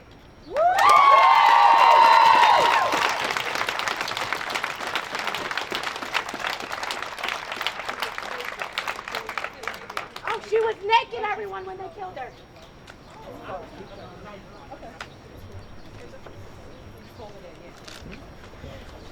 I'm going to be honest, I'm extremely honest to be out here, but I can't say how incredibly proud I am to be amongst everybody here. I am so happy that we are the voice of change right now.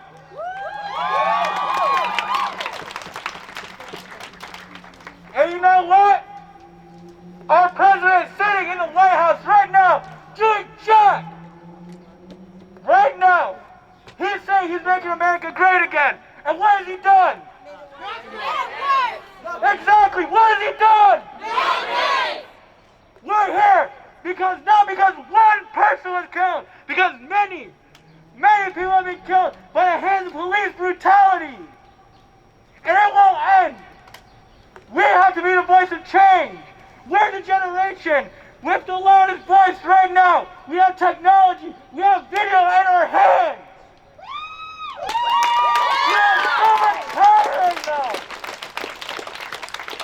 It's incredible. I feel so happy being up here. I consider all of you my family. The fact that you stand up for one black man, not even one black man, all the black men, everybody who's been hurt by police brutality in this country. We're the land of the free. Where are we? We're the land of the free. And it sure as hell does not feel like it. It hurts. It hurts knowing that we have someone up there saying that this country is great, that he's gonna make it better. And all he does is harm us, put us down. Exactly. I'm Hispanic. I might not feel the same pain that you do. We're fighting our own battle, but that doesn't mean I can stand behind and watch all this happen to us. We're all the same. We're all one people, and we want justice.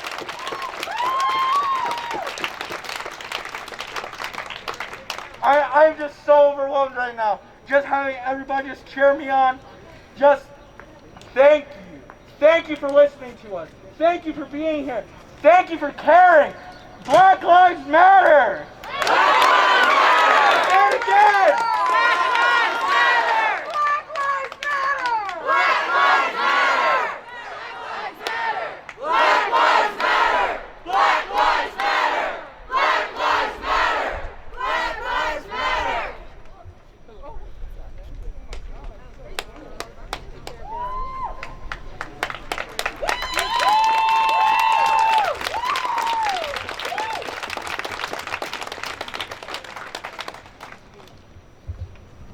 Hello, loves. It's okay to laugh. It's okay to smile. Because what you're looking at is something I'm super proud of. When I moved to Scranton, I don't know what year it was. It was a long time ago, though. But when I went to school lunch, there was 2 tables of black kids. Just 2. And naturally, that's where I sat, because I'm pretty brown. And now, we have all these people here to support. And it's amazing, and you all look beautiful and gorgeous, and I want y'all to make some noise for yourselves.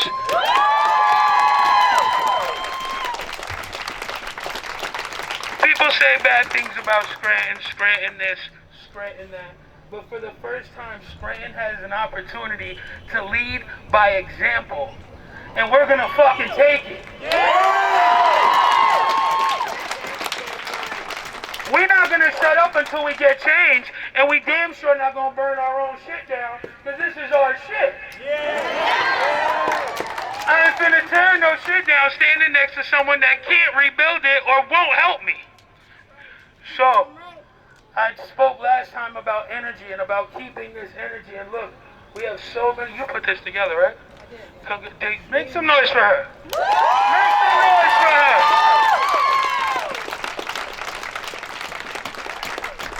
Make some noise if you went out and voted on Tuesday. If you see someone that didn't make noise, I need you to ask them why. Why? For what? If we can make it to the movies, if we can make it to the club, if we can make it to the check cashing, we can make it to the barbershop, you can make it to the ballots to choose leadership. Or you don't get to complain, and not on my watch. Y'all look absolutely gorgeous, and I want y'all to say his name. Say his name. Louder, say his name. Say his name. While his name isn't the first one on the list, if we fucking fight hard enough, we can make it the last one on the list. We are gonna stick together, we're gonna stand united. This is way more people than it was last time. And next time it better be even more people. We need to take up this whole shit. And as far as our Scranton police officers go, we are going to demand they be their best.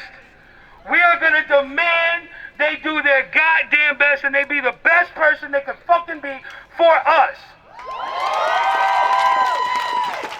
And then once we feel like they are the best people for us, we're going to celebrate them, and Scranton's going to show the rest of the country how to do this shit right. I hope to see you guys next time. Make some noise for yourselves. You all look beautiful and gorgeous. And I want y'all to put that fist in the air. That looks so powerful, right? But if we do this, if we grab the fist next to us, right? And you look at that person next to you and you say, I got you, and you got me. Now look how strong we are. I love y'all.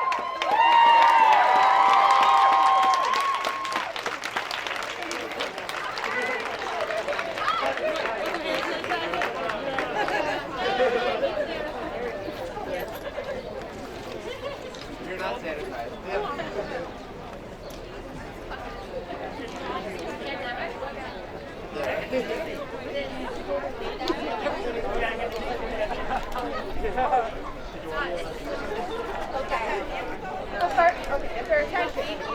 The first thing I would like to say is a quote from Will Smith.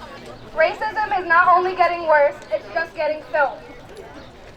I believe that if we come together as one, just like we are today, as you look around and you see everybody here with you, fighting for the same exact thing, everybody could make a change. Everybody can make a difference.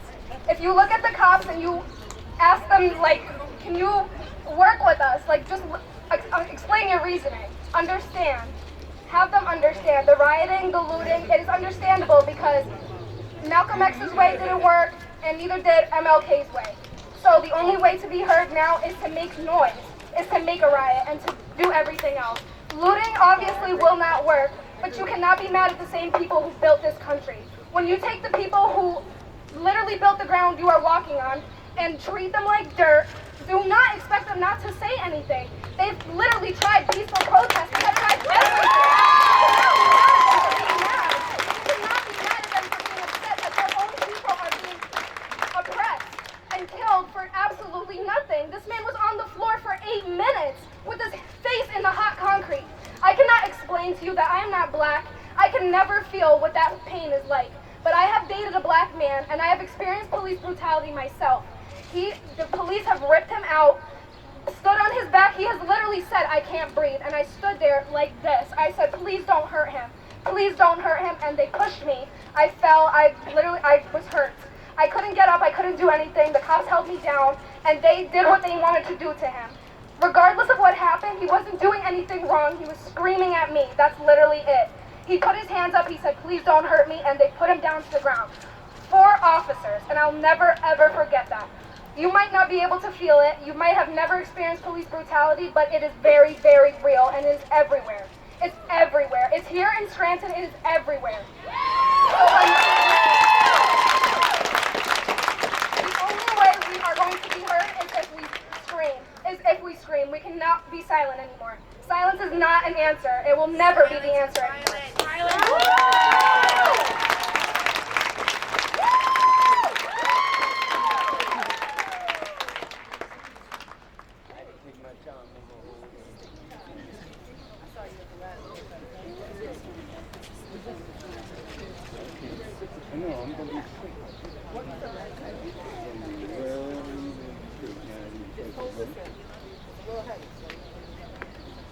Good evening, everybody.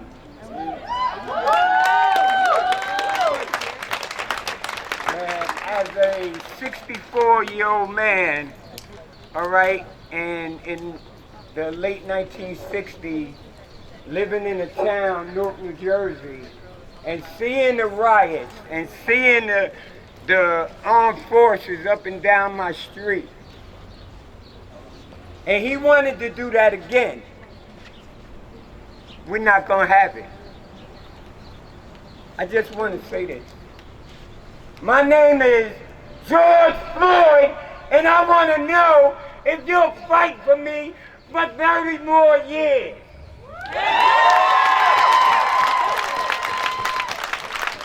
I want to know that my little grandchild, that's 6 years old, can go to college and not worry about a police officer yanking her out of a car because she's in the car with a little white girl.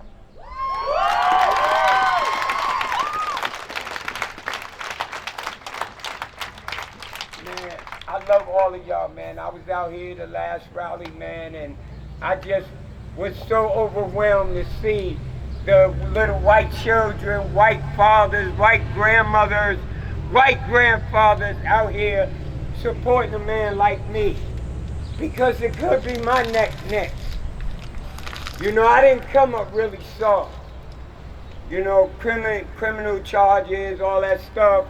So when they see me, right away they know who I am already. Oh, he up to his old tricks again. And they could do the same thing to me. I need protection. And I need you to be my protection.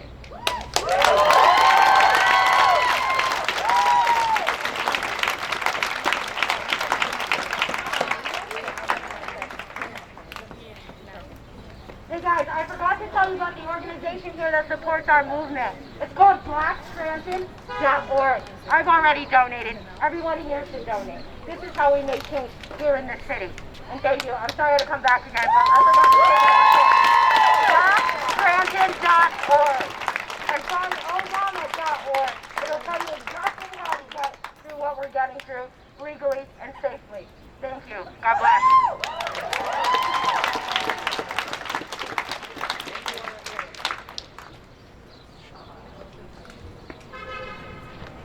Yeah, it'll be short.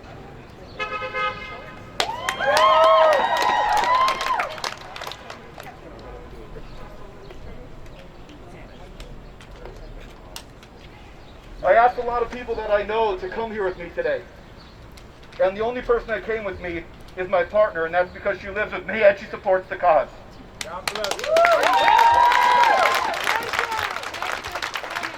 There's something we have to remember. It's the people versus the system, and they're trying to divide us. And we need to stand together. If we stand united, they cannot win. If the African Americans have to hold the swords right now to go to battle, then the white man needs to hold the shield for them.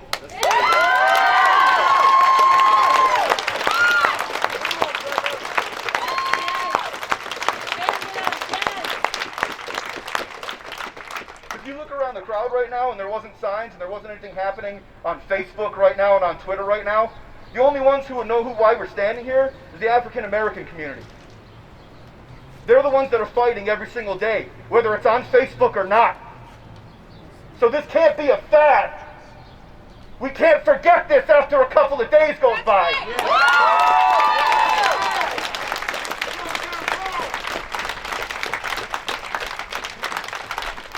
No matter what gets put out there, don't let it change your heart. We have to stand united. United we stand. Let me hear it. United we stand! United we stand! United we stand! So let me throw in some more. United we stand! United we stand! Never forget it! Thank you for being here. Thank you for listening. I love you guys. I love you girls. I love all of you. Thank you so much for being here. Thank you for speaking.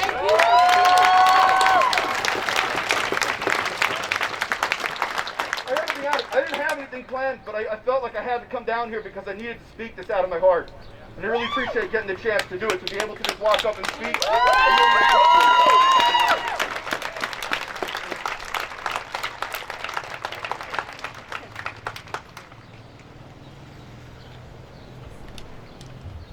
Rick, give them facts, Rick. Here's your fact check. Hi guys, my name is Dave Tomasetti, aka Marty Bum, and I'm going to drop some knowledge on you. Give it to him. Last year in America, there were 15,000 gun deaths. 935 of them were at the hands of a militarized police departments. 1 out of 15 shootings in America, shooting deaths, were by the police. 935 deaths. Black Americans make up 12.7% of America. 235 of those deaths were black people. That's 25%. That's double the rate per capita. Double. So don't give me this bullshit about all lives matter.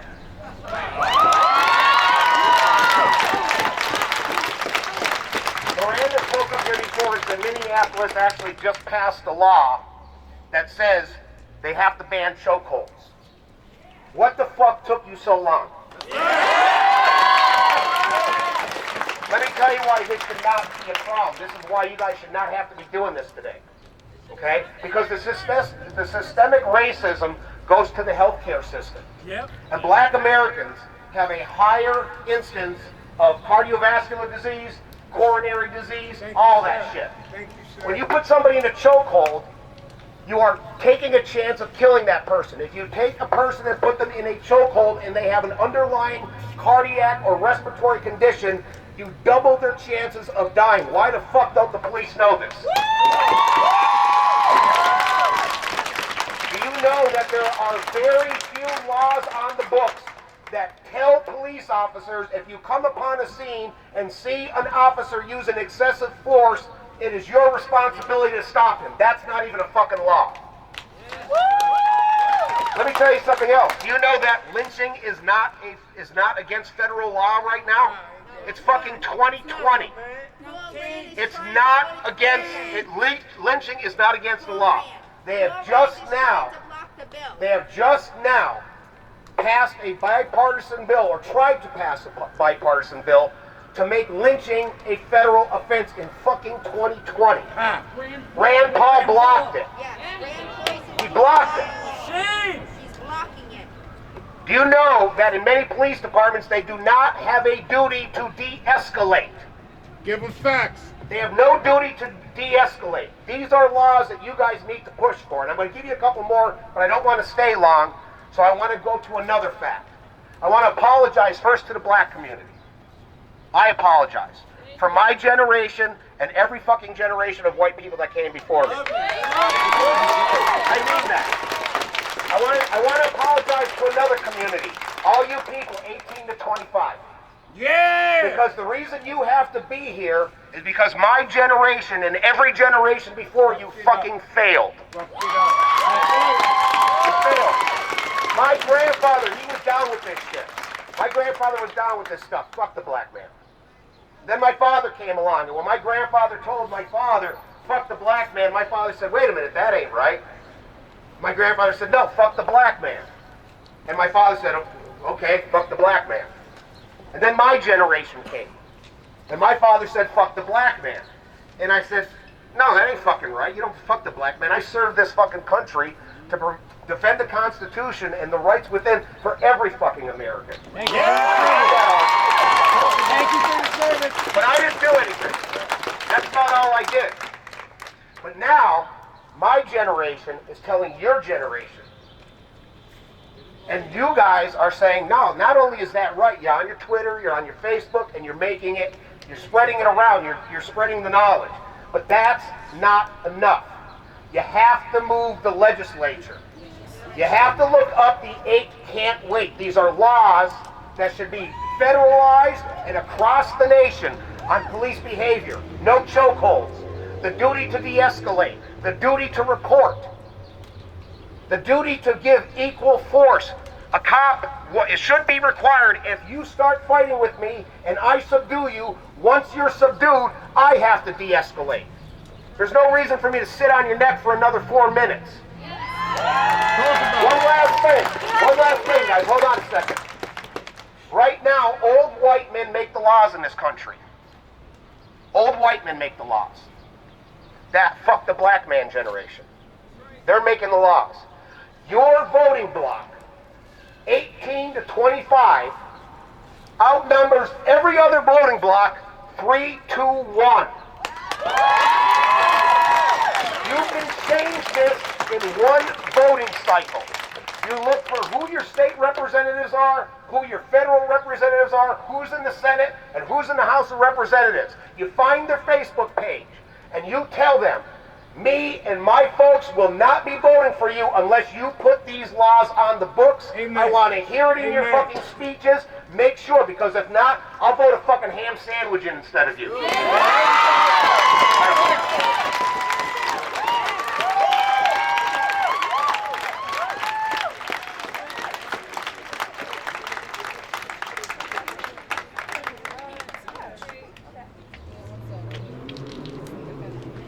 right, guys, we got one more leader up here that would like to say something. Everybody give her a round of applause, all right?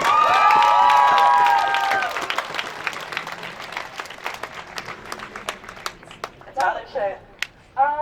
Hey y'all, how you doing? Y'all look real tired today, huh? Y'all been tired for a while, huh? Yeah.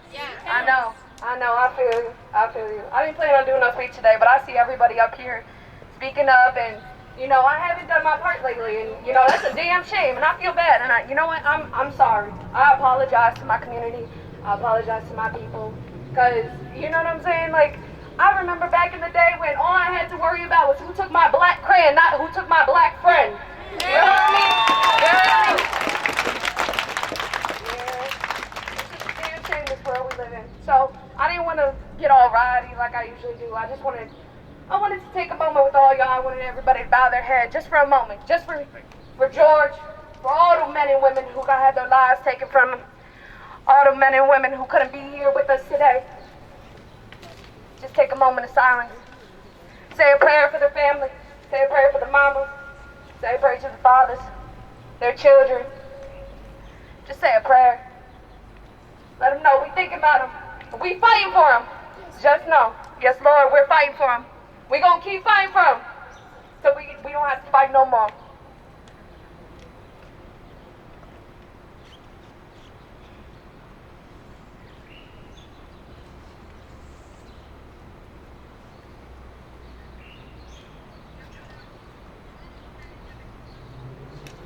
Thank y'all so much. I appreciate it. Thank you for listening.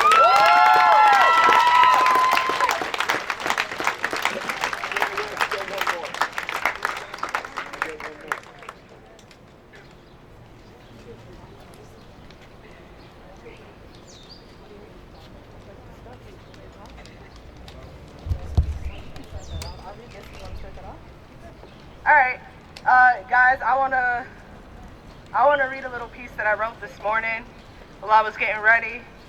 It kind of took a little bits and pieces from my other times I just got up and talked at other protests I've been to. I added some stuff, I changed some stuff. But before I do that, I was talking to one of my a very good friend of mine earlier yesterday, and we were talking about the Black Lives Matter movement, and she's black, and she told me she was mad, and I don't blame her, and she was real upset, and she told me, she said, you know what? They be killing our fathers and then make fun of us when we don't got one. And that shit hurt. That shit is fucked up. And I'm so sorry.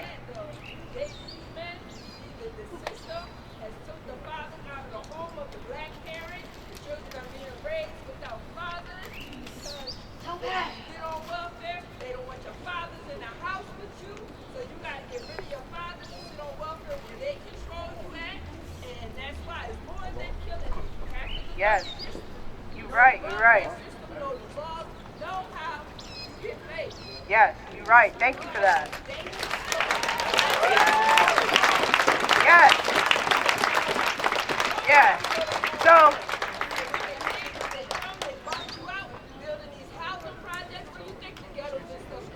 I didn't know about red zoning until I was 36. I'm in Ohio, and I never had a Black History Month. Right into the housing project. It's on welfare. Got the fathers out the home. And that's why I was raised in a single parent home. A lot of us were raised in a single parent home. Today. yes. Thank you for that, sister. Guys, earlier I mentioned, we're going to take a pause because earlier I mentioned the little change that came about Minneapolis banning chokeholds, right? And I just got news that right now, the mayor of Tacoma, Washington, told the city manager to fire 4 police officers following the death of a man after police restrained him back in March. What we're doing right now is making a difference. We're letting our voices be heard, and now they ain't got a goddamn choice but to listen to us.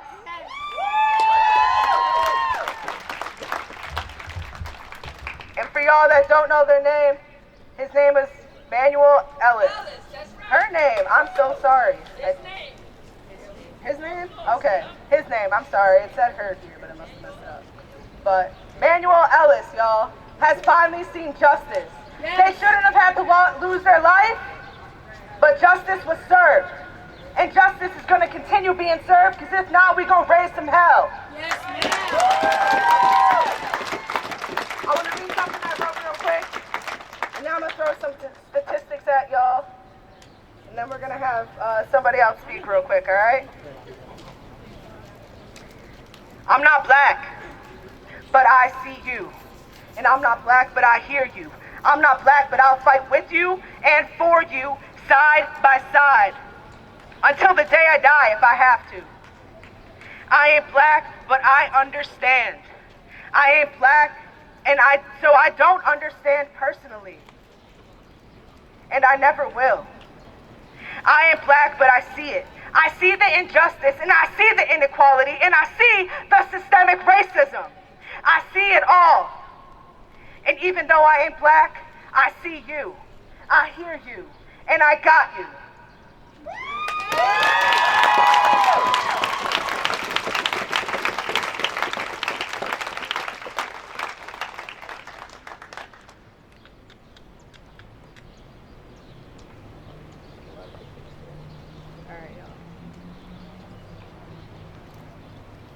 All right, y'all. Sorry, I was just educating myself a little bit more this morning, to be honest. So I had to take some screenshots to see what I could talk about. Here are some statistics for you guys.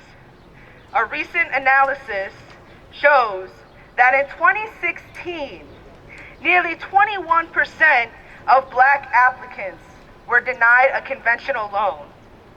And I can guarantee you, it was just because of the way they look. Fuck the system! Yeah, we gotta rebuild the system, we gotta reform the system, and then write that shit for us, not for those white men. Just because I'm white, I got a higher chance of getting a loan and buying a house than my homie Haley over here because she black? That shit ain't fair. Her credit score probably better than mine. I don't know about that. I have good credit, but I don't know about that. Oh, trust me, it's better. Another one. This is the wealth gap in America. The median net worth of black and Latino families in 2014 was between $9,590 and $17,530. I'm sorry, what? You need to repeat that for me one more time. So, the yearly, the amount of money black and Latino families made, I heard that. yeah, I didn't was somewhere between $9,590 and $17,530. My mom makes more than that in a 2-week check. Period. And now the median net worth of a white family is $130,800.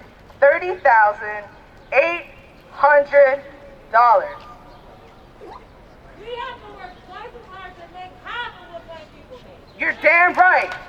I have stood on my feet for 15, 16 hours in a day to make at least a quarter of what my mom has made in a 2-week check. I know exactly what, Y'all, and I just learned that, honestly, this morning I just learned what redlining was. Apparently, redlining is a thing that you can get denied services from the local government, the federal government, and from private loans and private investors, just because of where you live as a community. And I can tell you, it ain't no damn coincidence that most of the housing areas are filled with people of color because they got set back. And it's not fair. They were put in such a shitty situation since the day they came out the womb. And that's fucked up, and that's why we're here today. Fighting, and never forget it.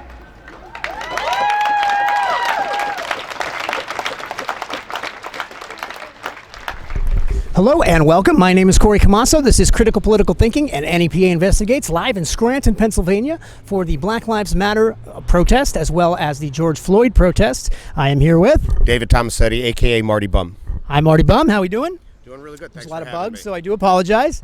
What is it that brought you out today? Well, obviously, I saw what happened to George Floyd, and social justice to me has been a running thing. We used to have a show on WUSR, and it was just so egregious that it starts sparking something inside of you. But to be honest with you, what made me finally want to get fully involved was watching policemen kneeling with the protesters and sheriffs coming out making statements that this doesn't represent our force. There was a picture of a sheriff who was actually there supposedly to contain the protest, and he had his officers put their shields down, put their helmets down, and put their batons down, and told the people, we're here with you. And they ended up marching with them. And so all of a sudden I looked at this and I said, maybe we're turning a corner here. And when you see an opportunity like that, you have to jump on board. It's the difference between, finding a stone in the middle of a park and trying to roll it over, or walking by it as it's already rolling past you. It's not that hard to get behind it. And I actually think that this may be when we start turning a corner on this. And I really hope so. I mean, it's been such social injustice lately, and not just African Americans, all minorities. It's been so unfair, even going back as far as the coronavirus and back even before that, obviously. We're going over 400 years of social injustice. And what I've been gathering is most people feel that while there has been 400 years of injustice, for some reason this is the particular time and this is the particular movement that's going to make a change. What is it about this that has given it such force? Number one, the egregious nature of it. I mean, it was plain to see, even from the very first video that was taken, that this was just way out of hand. This was just indefensible, even though the coroner tried defending it, even though originally the Minneapolis Police Department tried defending it. But they very soon found out, this is kind of indefensible. And then all of a sudden, again, like you said, you saw they started the protests, but you looked at the protest crowd, and it wasn't just black folks. It was all. Now, this has happened before in history. The civil rights movement, there's a lot of white people were involved in the civil rights movement. As a matter of fact, a lot of people give credit to JFK. It was Lyndon B. Johnson that actually got it done. Okay, and you see all these white people in there, and then all of a sudden you saw the police in there, and then all of a sudden you look at in Amsterdam and in Australia, and all of a sudden, and then more cops came out, because that's what it took. It took. Usually you have all these police officers here, and one guy starts beating on him, and then all the other guys start beating on him. But the one police officer went like this, and it made it okay for the other officers to go like that. And I think that's the difference, and I'll tell you why. So the police have this rhetoric of the thin blue line, and it's been bastardized over time. Oh, yeah. And right now the thin blue line means nobody penetrates us. We watch out, we take care of our own. We defend each other. So you killed the guy, I'm planting the gun. Absolutely. But that's not how the thin blue line actually started. Okay, this thin blue line started, basically it was a military phrase for the British Army when they had fought a war in 1854. Then it was taken up in 1911 in a poem about the United States Army, because at the time they wore blue. But in law enforcement, the first time it was used was in 1954. So William Parker was the police chief of the Los Angeles Police Department. At that time was probably the most corrupt police department in the history of corrupt police departments, right? And second place wasn't even close. And what he did is he investigated his own department. He was literally did in 1954, at the height of this, in the most corrupt department in the country. He started internal affairs, right? So now he dispatched 50. He transferred out 50 officers. You're not good enough to be on my police force. He suspended 39 of them, and then he went on TV. And what he said is that thin blue line, what it represents, is us. We stand between law and order and chaos. And law and order doesn't only apply to citizens.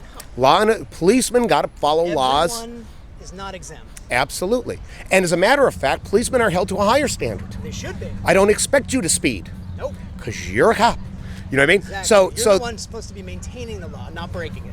I think this is a great opportunity, and I hope police officers see this, because let me tell you something. What happened to George Floyd was not only a travesty to the black community, it's a travesty to all good cops everywhere.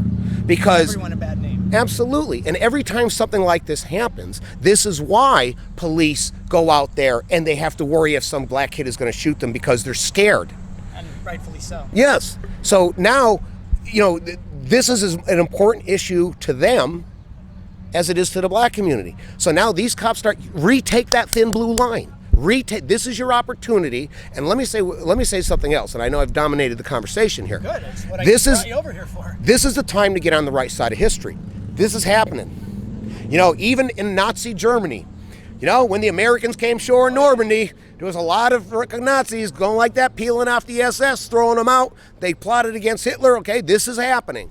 So even if for no other reason than self-preservation, get on the right side of this issue because it's happening. Absolutely. And it's only going to happen if what on the other side. If you're on the other side, you can't be morally correct. There's no morals. There's no right side to that. There's no.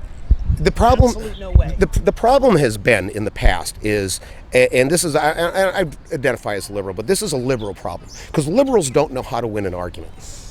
They don't have the skills of rhetoric. How many times do you see them pin down somebody in the news and that guy says something stupid and opens up the door for them and they walk right past it? We got to stop doing that. Don't give me, I like. Exactly. Know how to win the argument. We already know all lives matter. We know all lives matter, but to a good portion of people, black lives don't matter as much as the rest of them. That's why Black Lives Matter is so important. That's why it's a thing. It's the analogy you see now with people saying, hey, I'm with the fire department. There's a burning house. We got to go put it out. And the person goes, well, what about my house? Well, what about your house? My house is important too. Yeah, but this one's on fire. So we got to put that one out first. Exactly. Is there anything wrong with your house? Sit out front. No, there's nothing really wrong with my house now, but I have a little fire here and there. Okay, well, when you have a fire, call me. But right now, I got to go over to this one. Absolutely. And that's where we need to keep our focus at this point, without a doubt. And I think it's a title. What I really like is this is 7 days in already, a little bit over 7 days in. It's picking up momentum. Exactly. Every time in the past, every single one of these movements that has ever come and gone, what we ended up having was a good week of protests, and you saw the minimally just a big decline all the way from start to finish. At this point, what they're doing is not only are we gaining momentum with this movement, but they are finding ways to enable others to be educated. And they're taking that education to a different level, and they're showing them the wrong. And that's so important. The real shame about all this is, and this is why we have to count on young people, because we have more information at our hands than we ever did. Like, I remember my first computer class in school, I think we made a Snoopy out of basic language. And we thought that was like super high technology, right? I'm not gonna lie. Oregon Trail, right? And you actually, even on the Oregon Trail, what'd you get? You got a, what'd they call it at the end? You could either go in like a raving lunatic or be a really good guy, and it'd tell you. That's your choice. Yeah, it would tell you what your morality was at the end of the game. Yep. Well, now you have all this information available to you, so you can educate yourself. You don't have to listen to some old ass white dude telling you how it is. Get it your own way, because through your own ears. Yeah, be inquisitive. It's all right there at your fingertips. And people say, well, I can't trust the media. I'm not saying trust the media. Go to the media. I'm saying don't listen to me when I tell you that there's 15,000 gun deaths last year in the United States, and that 935 of them were by the hands of cops. If you don't believe me, look up the numbers. Do your research. Do your research. If you don't do your research, you're just as ignorant as the rest. Here's one last thing. There's a perfect storm going on right now. Right now, a lot of places are still semi-locked down, so people have time on their hands. They're upset with being locked down for 2 months. They're itching to get out and socialize and do some things. And we don't know yet, but this may cause another little bit of an outbreak. But you know what? This is more important than getting my dog groomed. So if this causes an outbreak, I don't want to hear it. I agree. I don't want to hear that you couldn't get your dog groomed. This has to be done. This has to be done. So you have a perfect storm of, you have COVID-19, you have George Floyd, God rest his soul. I hope he's looking down on every one of these and smiling. Loved the video of his daughter saying, my daddy changed the world, and brought a tear to my eye. And you have an election year. You couldn't, if this is going to happen, if you want to make a difference, if you want to make a change, do it right now. Because you're not going to have a better opportunity. You're never going to have. This is like this is the break of dawn. You're not out to mention there's been people that, hard workers, now we're getting unemployment at levels that are unprecedented, and you have the ability to donate to great causes like this. There's just financial gains everywhere. I mean, yes, there are people hurting, and yes, businesses are struggling, but there is help for them. I mean, I personally have a small business, and I started this when my DJ company closed down. I can't do a wedding now for God knows how long, so I converted the equipment and found a way to help my community. I don't get paid for this. I don't care. I have my unemployment. This is my way of handing back to the community at a time when we need it most, and I think that's just what everyone should be doing. We have the time. We have the ability. Put it towards good, not the Get crap. in touch with your politicians. Let them know. Listen, you have all the way down your ticket, all the way up to Joe Biden. Let Joe Biden's campaign know. Let him know if you don't put, can't wait for 8 on your ballot, on the We're Democratic. not voting for this. Yes, then we're not voting for you. We'll vote for Trump. You start moving politicians. You don't say, hey, we want you to do criminal justice reform, so that politician has the ability to go up and say, I'm for political justice reform. Yep. And then when he lowers the fine for speeding from $65 to $60, he can say that he did what he promised. Did what he was. No, hold them accountable. Hold them accountable. Give them specifics. These are the things. Why are chokeholds legal in police departments? Why are police departments militarized with tanks? You have and to armored have cars? demands. Without Yes. demands, a protest has no traction. Yes. Make specific demands to your legislature and to your legislative candidates, and tell them, if you don't put this on your platform. And I heard you say you're liberal. I'm neither. My opinion in life is whatever candidate has the best option for my country at that time, I will not dedicate myself to a single particular party because Republican. There's absolutely no reason for that. I'm a reformed nothing. I don't see a reason for parties. Yes, it's good to have a group. Yes, and at the time it was great when there was no social media. There were no individualistic platforms. Now you have the ability to force a candidate to do what you need him to do to gain your vote. I'll tell you what, if Donald Trump comes out right now and says, I'll put the can't wait for 8 on the books and federal laws and mandates it for all states, he can make an ass out of himself on public television and say Kofefi all he wants. He's got my vote. And you know what? That's another thing. Personality, yes, it's a very important part of being a president. And yes, it does give the image to a country. But at the end of the day, results. Yeah. Results. What are you doing? Yep. Absolutely. Well, it was a very great pleasure speaking with you. My name is Corey Camasso. Once again, Dave Tomasetti, a.k.a. Marty Bum. 2 names. I couldn't remember. All right. Thank you very much and stay safe. Thank you. Hello and welcome to Critical Political Thinking and N.e.p.a. Investigates. I'm here with Bob Pace at the Scranton Black Lives Matter George Floyd protest. And I'm going to be asking him several questions regarding why he's here and the purpose of this protest. So again, why is it that you're here? What brought you out and what led you to become part of this movement? Well, what brought me out here is rage. I'm really angry I'm angry at white people for not speaking up earlier. I'm angry at myself for becoming complacent. I went to my first demonstration 50 years ago, and I guess over the years I wonder where that rage went, and I realize it's there, but it's been undercover, and I want to participate in this because it's important that all of us speak out. So that's fundamental. Absolutely. And as you say, all of us speak out. Are you here by yourself? Well, I came by myself, but my daughter's here.